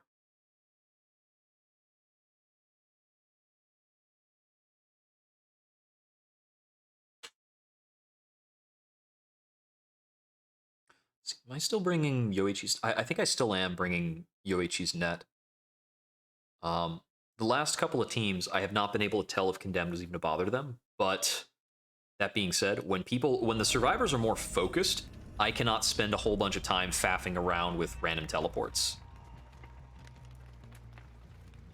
I have to be teleporting with purpose. Can't be giving up a chase for that. I think if I run Corrupt Intervention, get more time back in the game, I might have more of a space to use that. I've also been thinking about picking up Pinhead just to get access to his perks. He has a really good perk for generator regression. Okay, this person maybe doesn't watch exactly where they're going.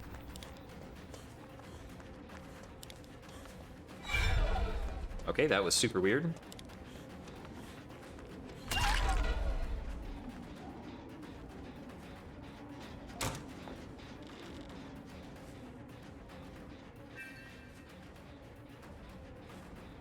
Okay.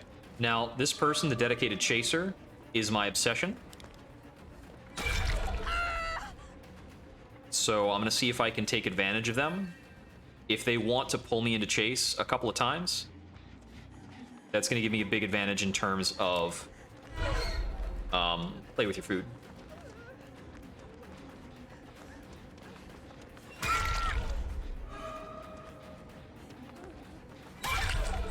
I don't know what exactly these guys are trying to do. It feels like they're trying to, like, mess with me.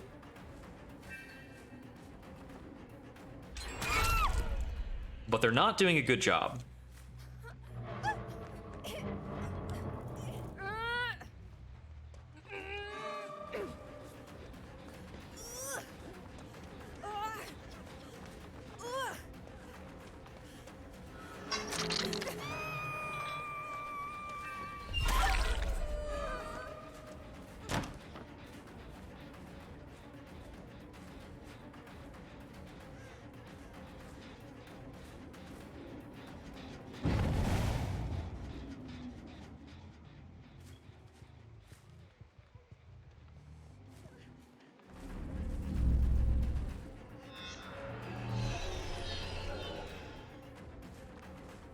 Okay, 3 of them are around here.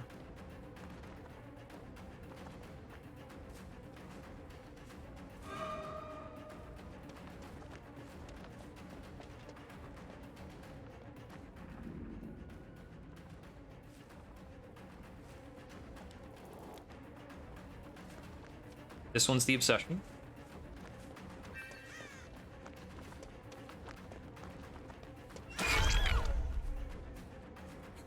Somebody's over here.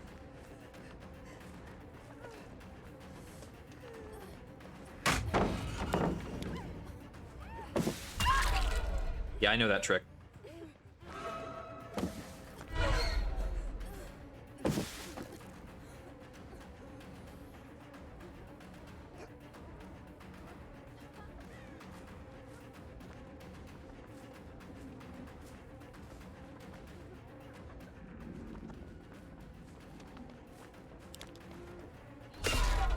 One of them got picked up.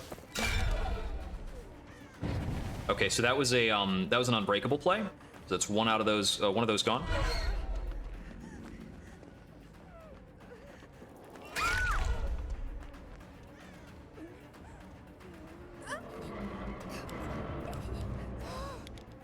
Nope.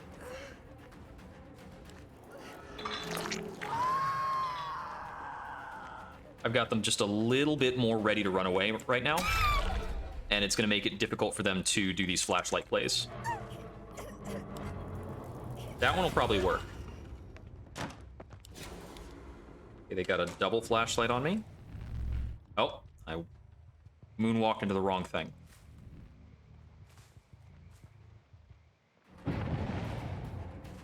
They can finish that gen. I'm occupying 3 people.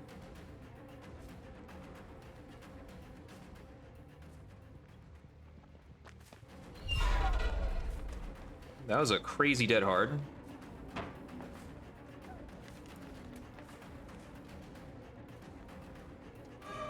Yeah, you can't go for the save. I know. I'm sure you would love to. Somebody else has to. Okay, they got the save from the person who was on the generator before.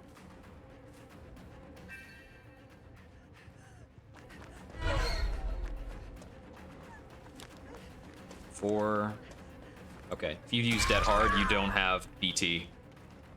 If you had BT, you would just take the hit without dead harding.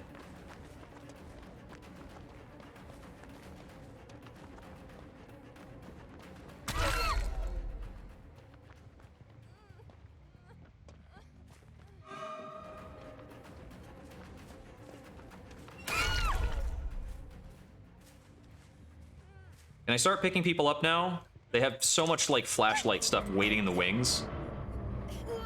Really nutty. Okay, there's a second unbreakable play, I think. No, that was actually a pickup. It was not an unbreakable. Okay, they picked up the other one, I think. No, DVD God is still on the floor for now. Not for long.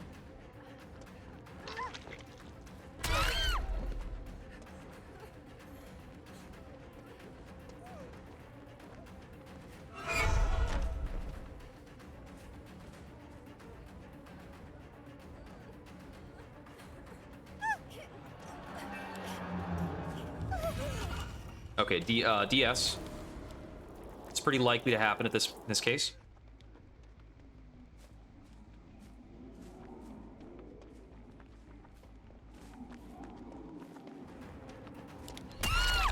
Gotcha.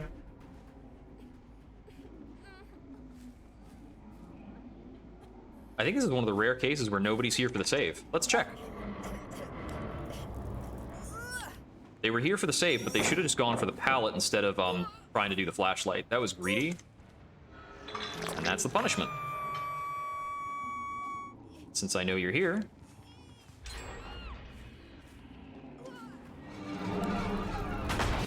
There's a weird blind. Because there I could just backstep to basically invalidate the blind.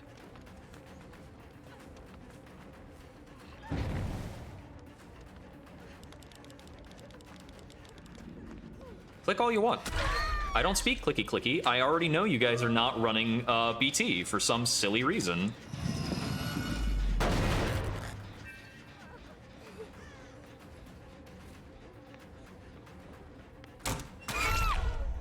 Yep.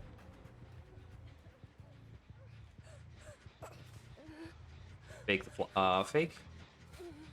Okay, there's somebody over here.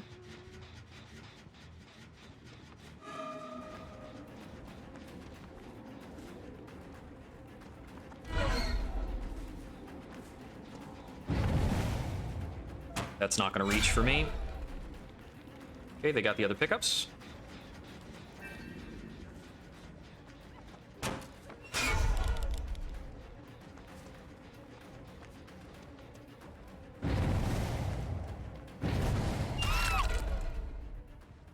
She might not have thought that I would reach.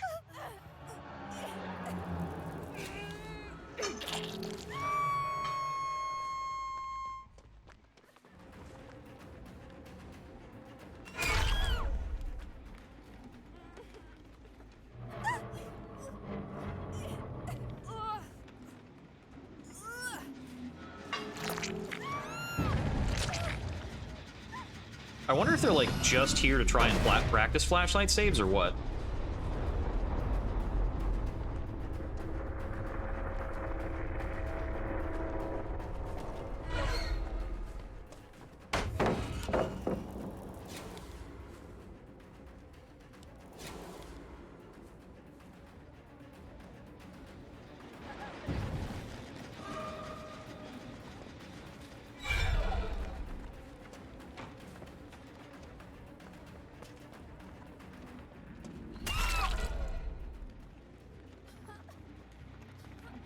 So we got one up there, and the other one was over here, right?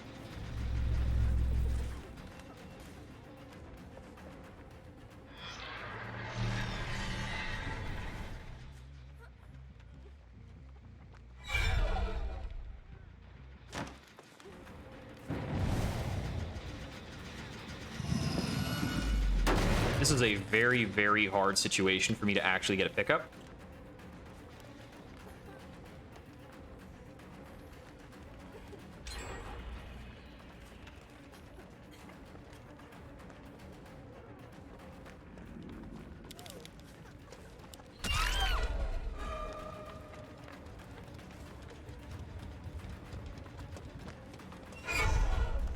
Hard. Are you ready to get the flashlight save now? You can't be ready at all times. They either have to focus on getting the flashlight save or running away from me. So when I just quickly snap back and forth between what I'm actually doing, very difficult for them.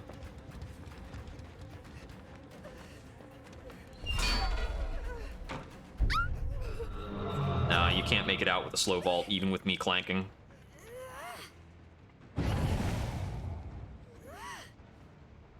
It is actually surprising to me that they've managed to get 3 gens in the midst of all this turmoil. Let's see. They're going to be coming to save her, almost certainly. Like, yeah, this person is not even far away. It's pretty awesome that they managed to get that, like, they managed to get that vault out, but then they ruined it by, like, sticking around and doing all this jank stuff they didn't need to do.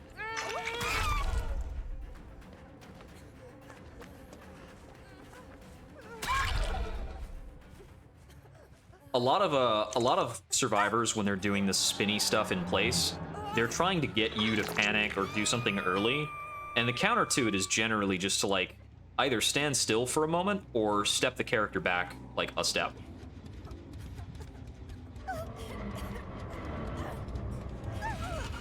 Oh, decisive strike. Okay. I guess that's on me for not waiting out decisive strike.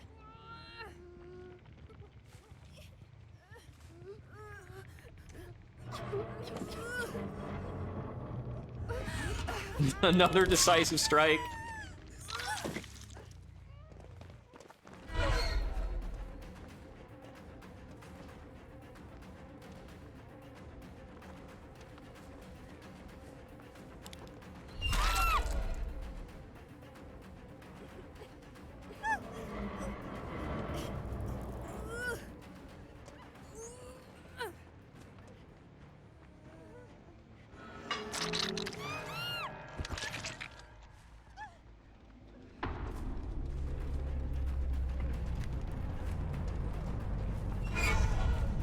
That is like a little bit of junk. You've got another DS? Sure, I'll eat your DS. Bring it on. DS me. Move on. Play more game. Oh, they got the blind on that one. Okay.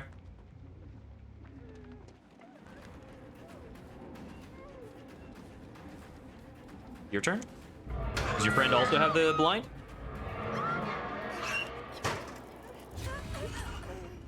I can keep doing this. This is a zero-sum game. Well, it's not the true meaning of zero-sum game, but this is not actually progressing your game state, you know? Like, you can blind me on this 5 times. I don't care. Because if you mess it up once, I hook you and win. And if we keep doing this, your flashlight wears out. It takes a long time. But we can just keep doing this forever. Like, I don't care how much you farm with it. Oh, look, you missed.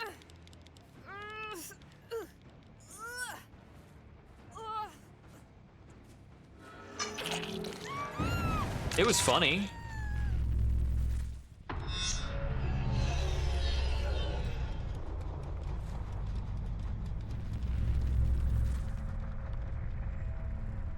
Going right? Okay.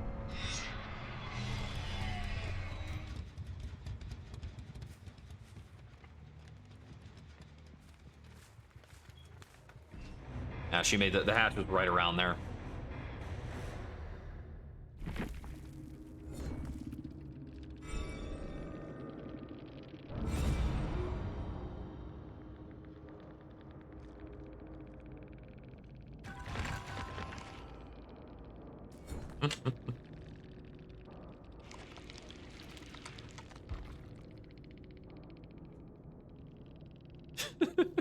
Yep, 3 purple flashlights and 1 green flashlight. Some of these, this is a bit of a random group, though. Because they've got a Macmillan's and an Azarov key. These cancel each other out, so...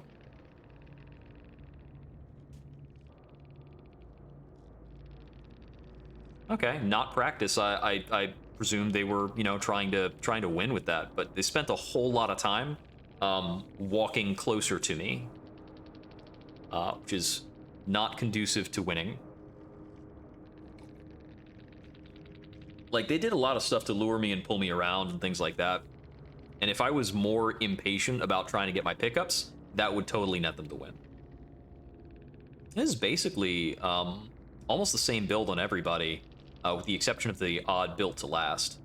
And 1 bond. Bond is pretty useful when going for flashlight saves. Helps you keep track of somebody who's in the midst of a lot of chase. So they had 3 iron wills, which did not come into play very much this game, because I could pretty much know where they were all the time. This is a mix of keeping them injured, because I got into a really, really like big old chase juggle, and none of them have any perks to make them heal faster. So they were not able to really get back up out of the injured state very effectively. And I mean, honestly, 4 flashlights, if you're a dedicated team, is overkill.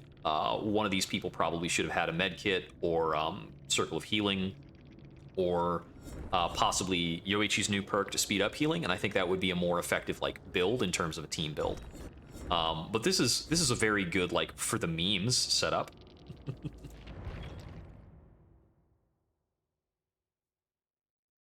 And they were all like playing their hearts out on it too. Whole bunch of several solid dead hards. Everybody was always in position to get some kind of a flashlight save. So there was not a single pickup I was gonna get that was not contested by a flashlight. All right, Red Glyph Communion. So at this level of play, we've been up against teams of people all night. Yeah, absolutely. If you've got 4 people, 3 purple flashlights, that's absolutely for the memes. It's team strobe light, basically. Ah, I should have gone for Colrophobia. That's actually pretty good. Oh yeah, and Sadako's pretty short, so I don't know if that I don't know what kind of effect that has on the flashlight hitbox.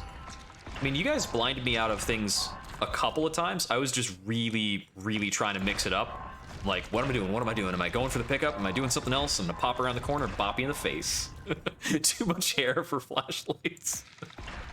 Man, I've always wondered how to like, survivors have got some voodoo going on that they can blind Pyramid Head through like a solid metal plate.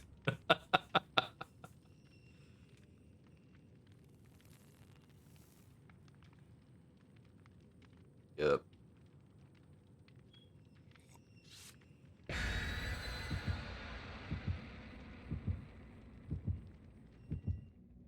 That makes sense, yeah, because she's got it's like a psychic grab with the pickup, so it's hard to tell when it lands on the shoulders exactly. I think you guys only had, even over the entire game, I think you only had 1 mistake that was on timing. I think maybe 2. I think he had a couple mistakes that were on angle, and with a small killer like Sadako, whose head is basically just this big black mass, I have no idea what the front of the killer is. There might have been more than 1. I don't know. It's tricky. Well, glad to give you a chance to go up against the new killer. She's pretty fun. I like I can be in chase all the time with Sadako. It's like, oh, I'm not in a chase, teleport. Am I in a chase? Teleport. Am I in a chase now? Okay, let's chase.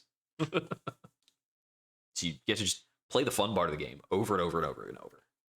It's like no downtime.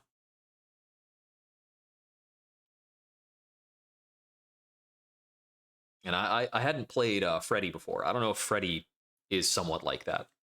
Beats me. I guess Sadako's like half Wraith, half Freddy. but Wraith always feels like too plain.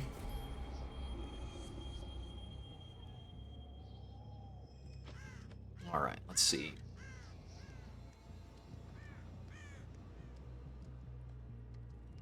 I saw somebody move here. No, just a flicker of the light. Okay. I want to check the center area, probably.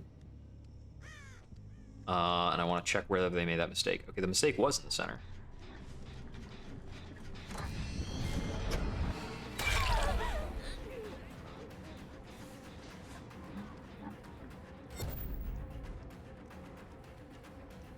This is a bit of a difficult angle to head somebody off, in case she doubled back.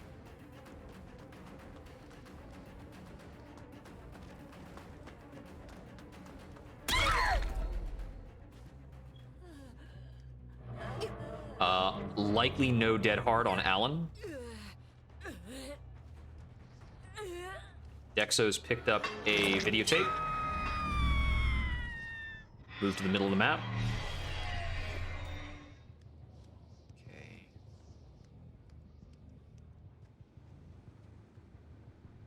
Not hearing any generator work.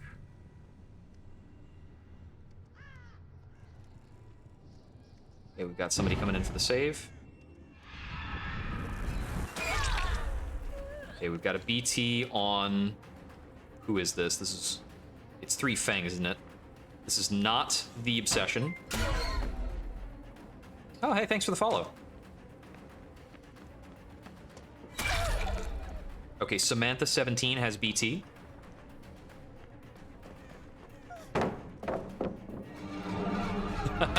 Nice. Yeah, I think that I tunneled you out that one, didn't I? I think I had to. I was in a bad way.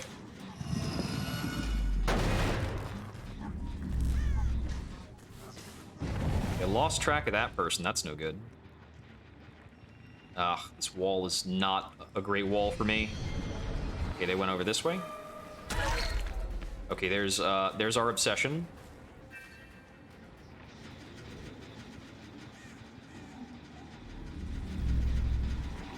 I want to get a kick on this. It's possible that she comes right back to this, and, like, she could even walk into my arms.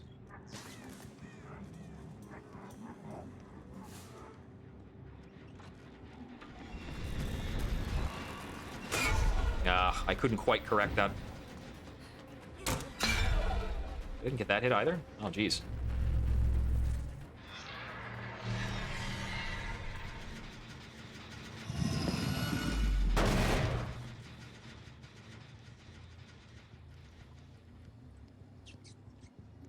Okay, let's see. It's one of those circumstances where I've got, like, too many scratch marks going on.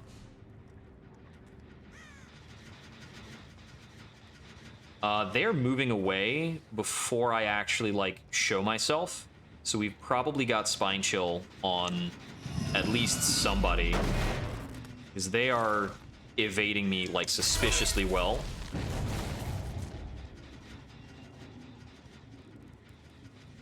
Yeah, sometimes tunneling is the rudest compliment that you can pay somebody. Okay, I think we've almost certainly got Spine Chill going on. I almost walked through them out of the pallet range. Okay, I'm gonna get one last kick on this one. And we're gonna see if we can get over to this one in time to land a hit. They are not greeting these, no way, no how. Okay, I have to walk towards the generators without looking at them.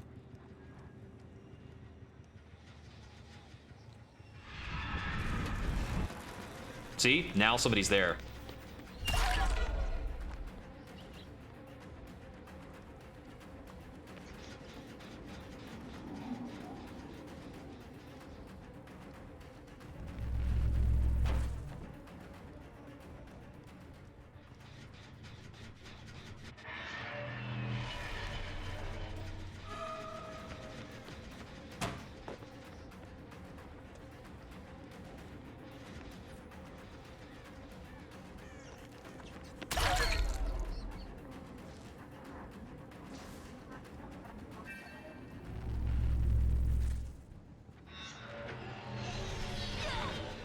Hey there, how's it going?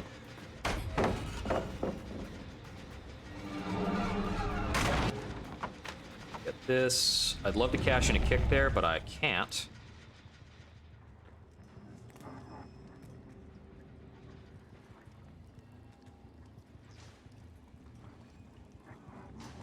They're like right behind me for a bit there, so they had to make some decisions about what they were doing with that. I'm having a hellish time keeping track of what they're doing.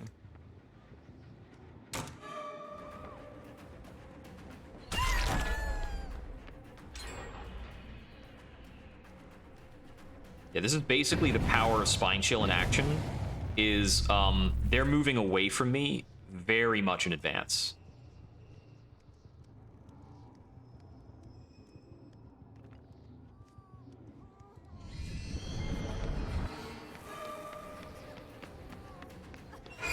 Yeah, I couldn't quite make that.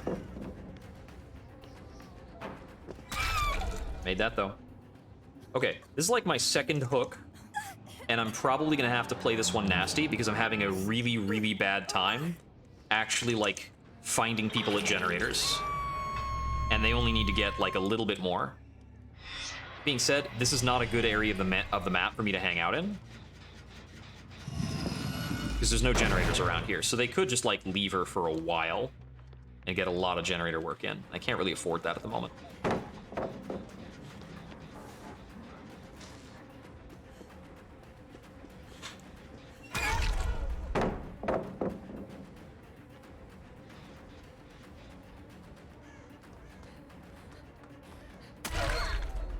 Okay, now we've got more people injured, more to work with, and they need to get a and they need to get a save in. Okay, so given that they need to get a save, but multiple people are injured, they're probably going to back up and try to heal somewhere.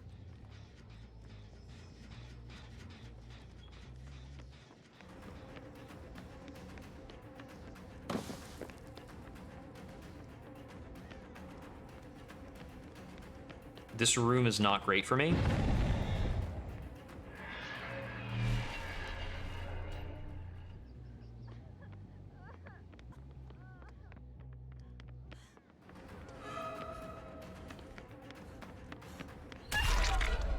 Somebody has an effect that was preventing my aura read.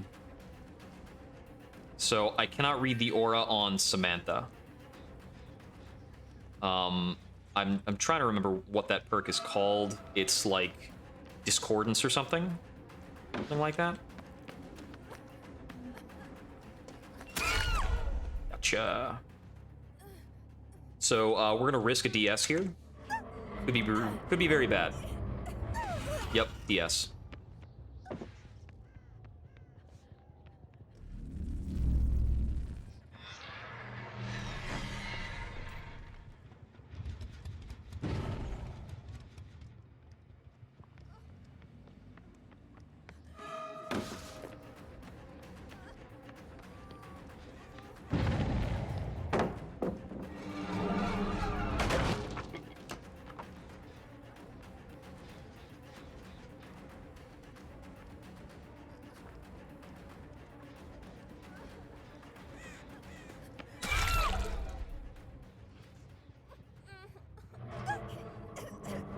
Okay. Looks like a lot of them are abandoning healing in favor of fast generator progress.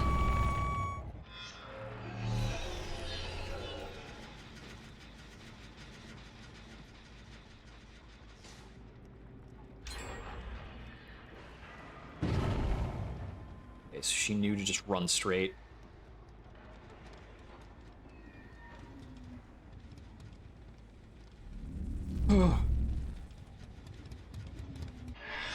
I'm not going to beat her on the run there, so I think... Oh, I faced the wrong way.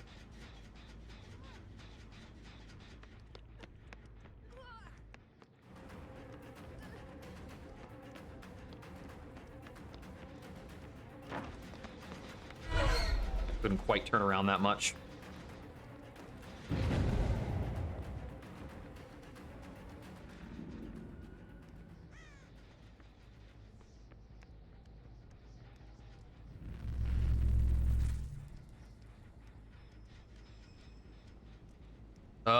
There's like 2 long walls in between me and where I needed to be.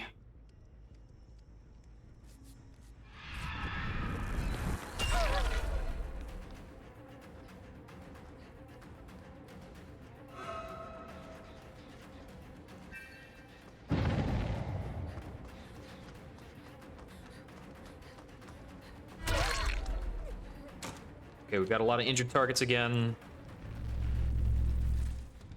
Get some ambiguity going. I think I check over here. They got the last Jenny. Okay. Woo.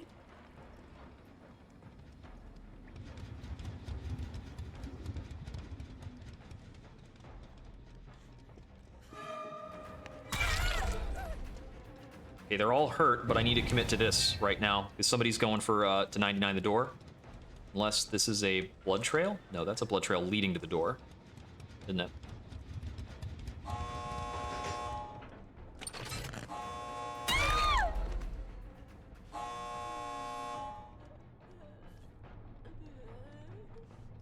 There could easily be a second one of them around here. I need to check for. I almost accidentally opened the gate instead of picking her up. Thankfully, you need to hold down the button a bit to open the gate. Okay, they could very easily get this save and then go through the gate afterwards. I need this broken.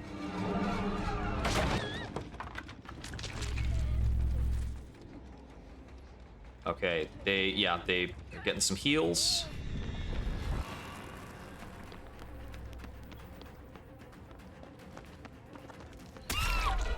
I needed to be very careful to make sure I didn't lose her in a dead hard.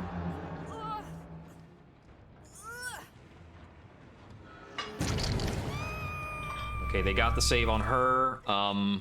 That could very easily be 2 people out the front door.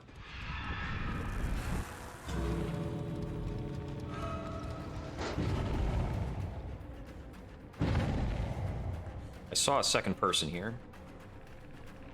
Don't know where they went. Ah, she still had that active. Ah, jeez. Pain in the neck. All right. I'll force them out.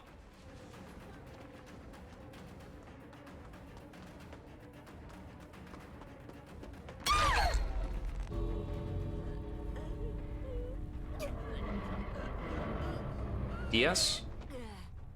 No, do I get this one?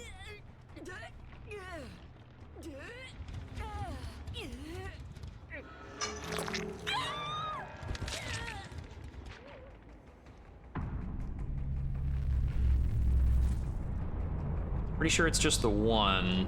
Sadako's not really great for gate defense. I just have like the basic tools to work with.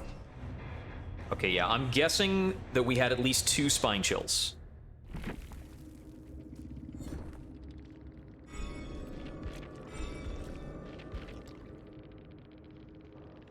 Really? No spine chills?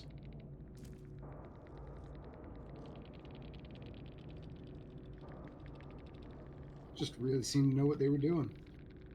They were leaving generators like weirdly early, especially because half the time I'm not making noise when I come up on them. Like, I'm not necessarily producing a heartbeat on the way over, but they were leaving generators preemptively.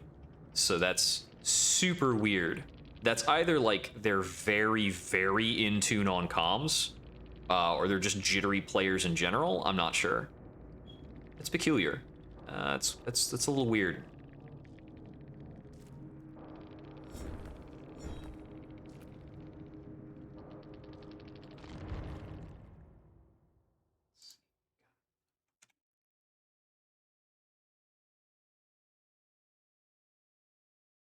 Peculiar. It's a good team. They definitely had it together. Let's see. What did I need to do about that? What did I need to have at the ready? I don't think like bamboozle anti-looping would have helped me. Let me actually make that change out to discordance. And along with that, let's see. I'm gonna go with the cabin sign. I want to be using projection more often in conjunction with a strong intelligence perk. I think that's like part of the core gameplay loop for an ideal Sadako build. Let's see. I actually want to try the Mother's Comb again.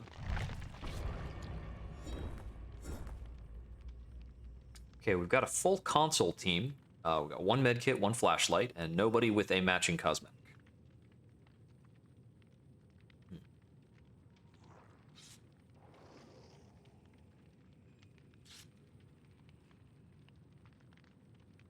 hit midnight. I have been staring at screens for probably 10 hours straight.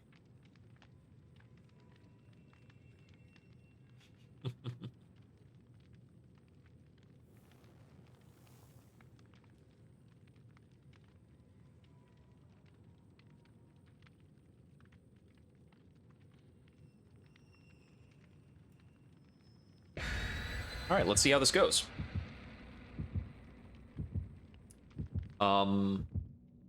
So was that the first team or the first two teams that I failed to get the 4K on? Not counting hatch escapes. Is that team yeah. So there's only got one person that game, and I think the game before that I only got one or two people. I don't quite We're remember. also finally back up to doing red ranks. Well, the ranks, those don't matter anymore. So the red rank being displayed is absolutely meaningless. It's just a measure of how much you've played that month, basically.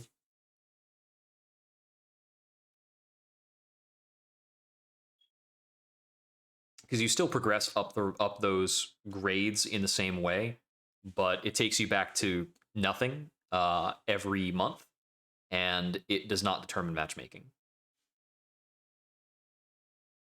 And it resets on the 13th. So if it's a pile of red ranks, that means they've been playing a lot during the month of March. But that's about it.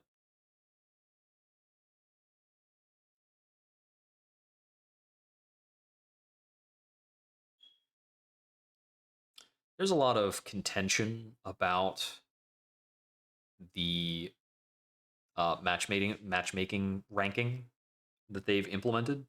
And there's a few reasons to be irked about it. As I've said before on the stream, my problem with their new MMR system, my biggest problem is that it's invisible, and I hate that.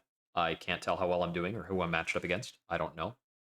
The other thing I don't like about it, well, the other thing that I think the community at large doesn't like about it, and the community is very correct on this. The community is a better authority in this case than the developers. The matchmaking system doesn't care what you do during a match. It only cares about whether you escape or are killed. That's it.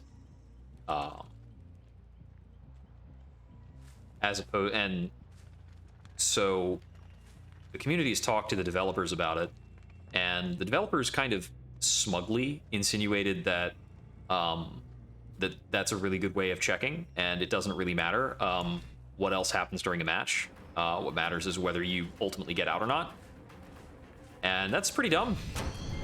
I think like a basic layperson can understand that the quality of your play is not exclusively about, oh, I didn't expect him to actually move that far in.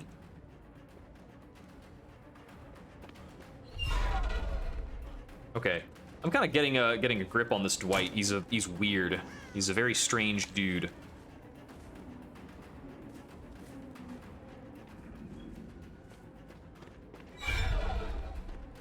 Oh, he faked the vault pretty nicely there. Now he uses that.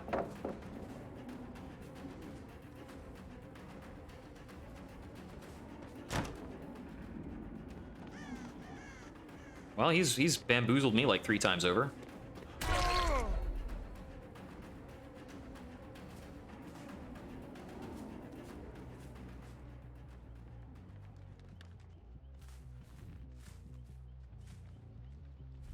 Then he fully leaves the loop. He's over there. I don't really care anymore because he's wasted too much of my time.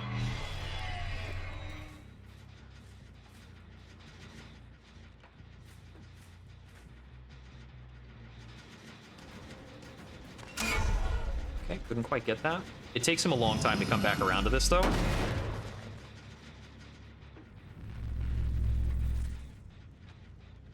So the second floor of this map I find really awkward for the killer.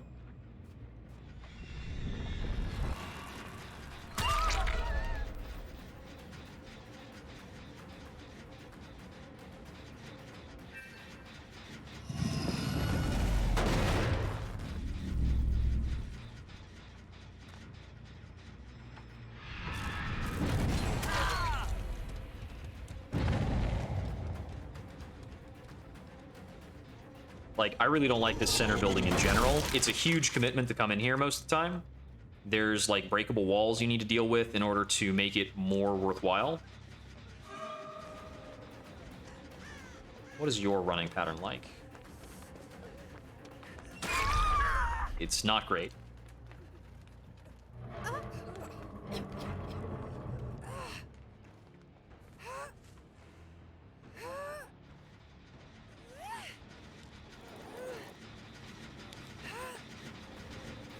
This is a very far carry, so I can't dilly-dally.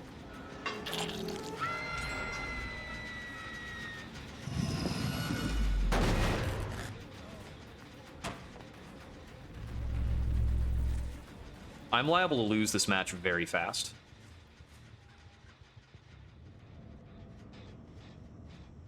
The center building is very difficult to control, and they've got a lot of generator progress.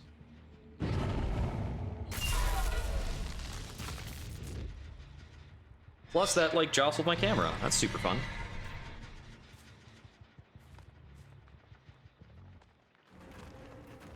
He's got quick and quiet.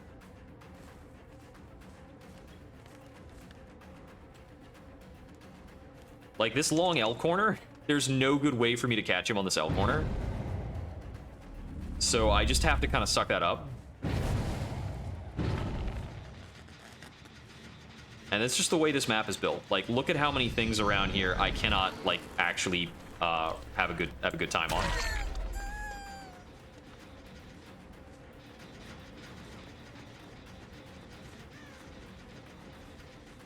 This guy knows how to run.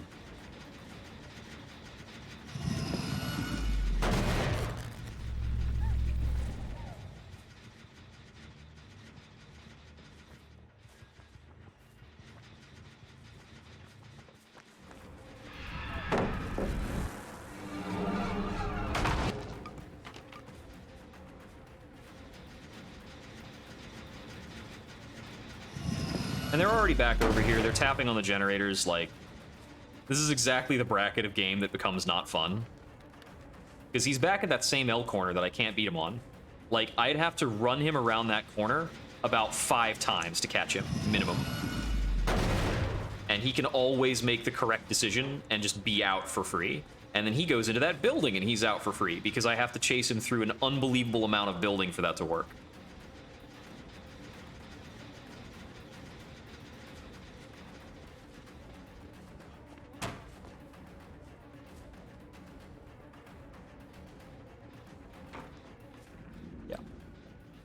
This entire map is just made out of a giant connection of strong L corners.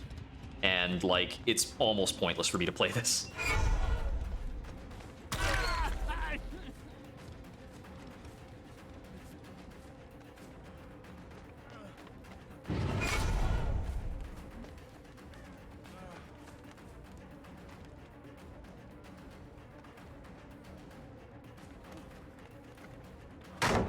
Never you mind how clumsy I'm being just on some of the general geometry.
Back to this same loop. Yay. Super fun.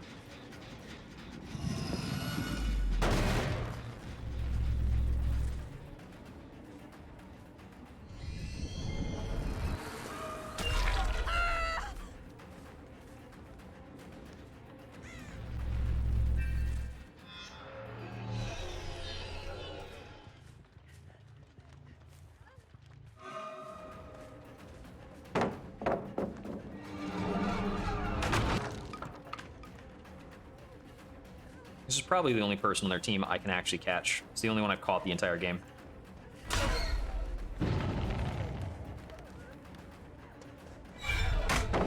No, couldn't do it.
Just force them to commit to that one way or another.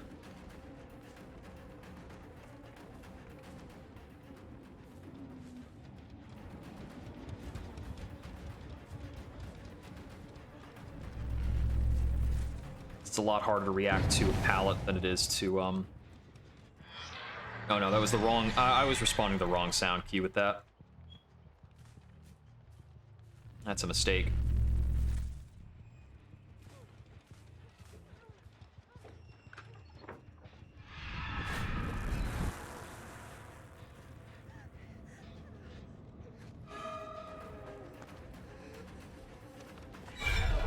Ah, balanced landing, are you kidding me?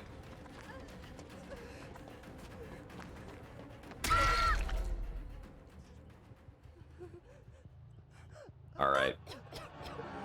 Second hook of the entire match. Yeah, we're totally a good killer.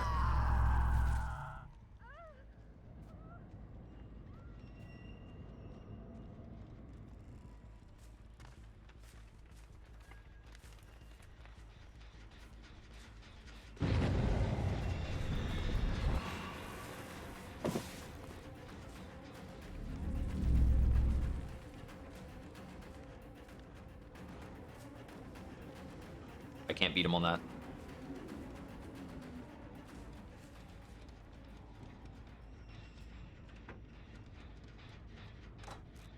Gotta get upstairs. There's only like 2 staircases in this whole stupid thing. By the time you get upstairs, they're like off the gen, then...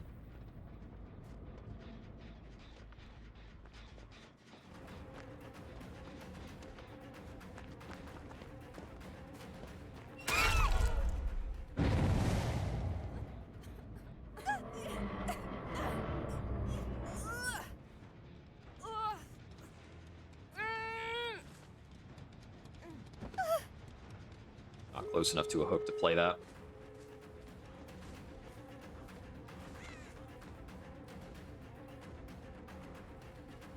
Yeah, this is impossible for me to beat that.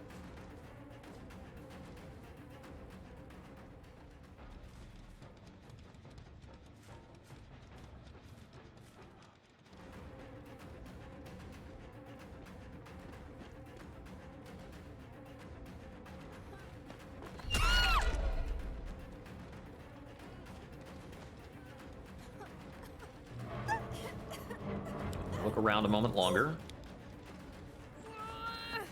Okay, this is the hook I meant to use?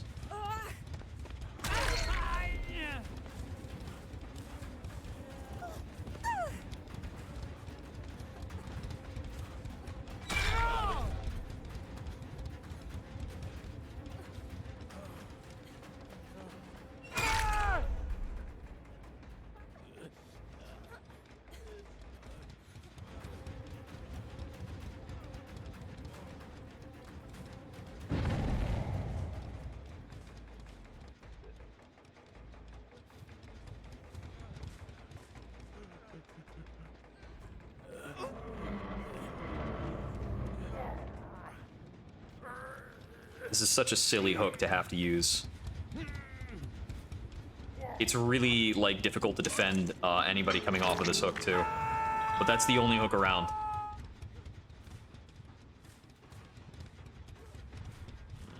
All sorts of sticky geometry.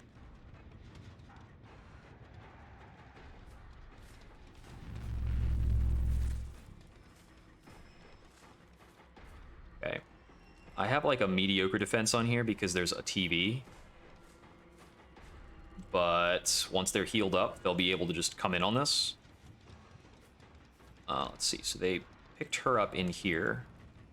They've been going into the building when they're injured because I have no hooks in the building for some reason.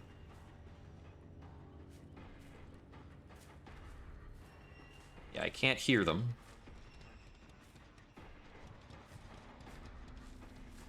They've got the gate 99 on the far side. So she baits me out.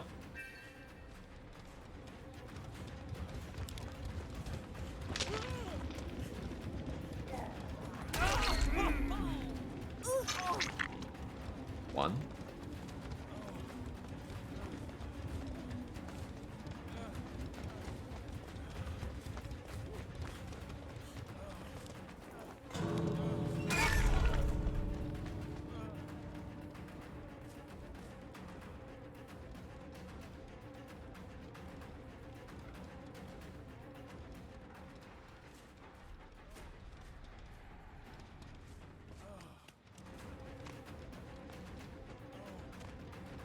With this, I don't think I catch him.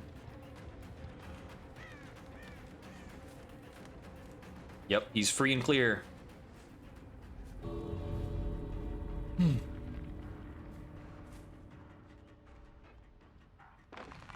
Yeah. Oh, jeez. So after this, I'm going to check and see if they brought a map offering.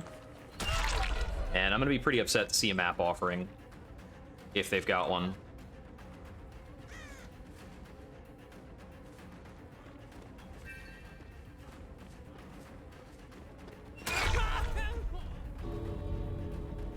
They're all out. Okay, well, that was my first all 4 loss of the night. That was awful.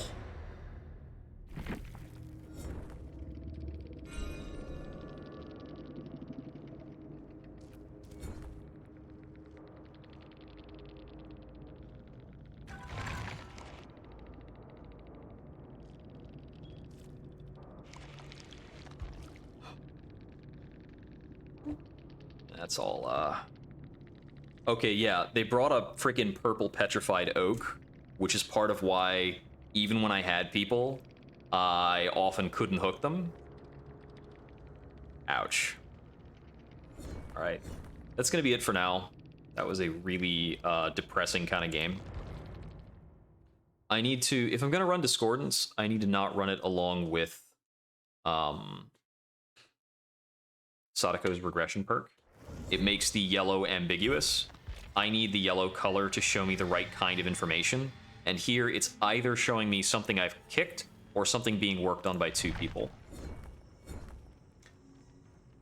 I think that would be completely playable if it would just give me a TV on the 2nd floor of the main building. And I've been to that map a couple of times. I've been to that map maybe 2 or 3 times with Sadako. It's never given me a TV on the 2nd floor of the main building. So I just have to do this huge commitment to go up into this entire thing. And because this is the central building of the map, and it's built like concentric circles, it really doesn't get navigated quickly. Half of the ways in and out of it are vault points that are advantages to survivors, and the other parts are ramps that I get stuck on every time I try to walk on them. It's absolutely one of my least favorite maps. I think it's between that and like just endless corn for things I really don't enjoy. All right, thank you for tuning in. This has been Jupiter Exile. I will be back on Monday, getting back to Elden Ring. May we wander again soon. Good night.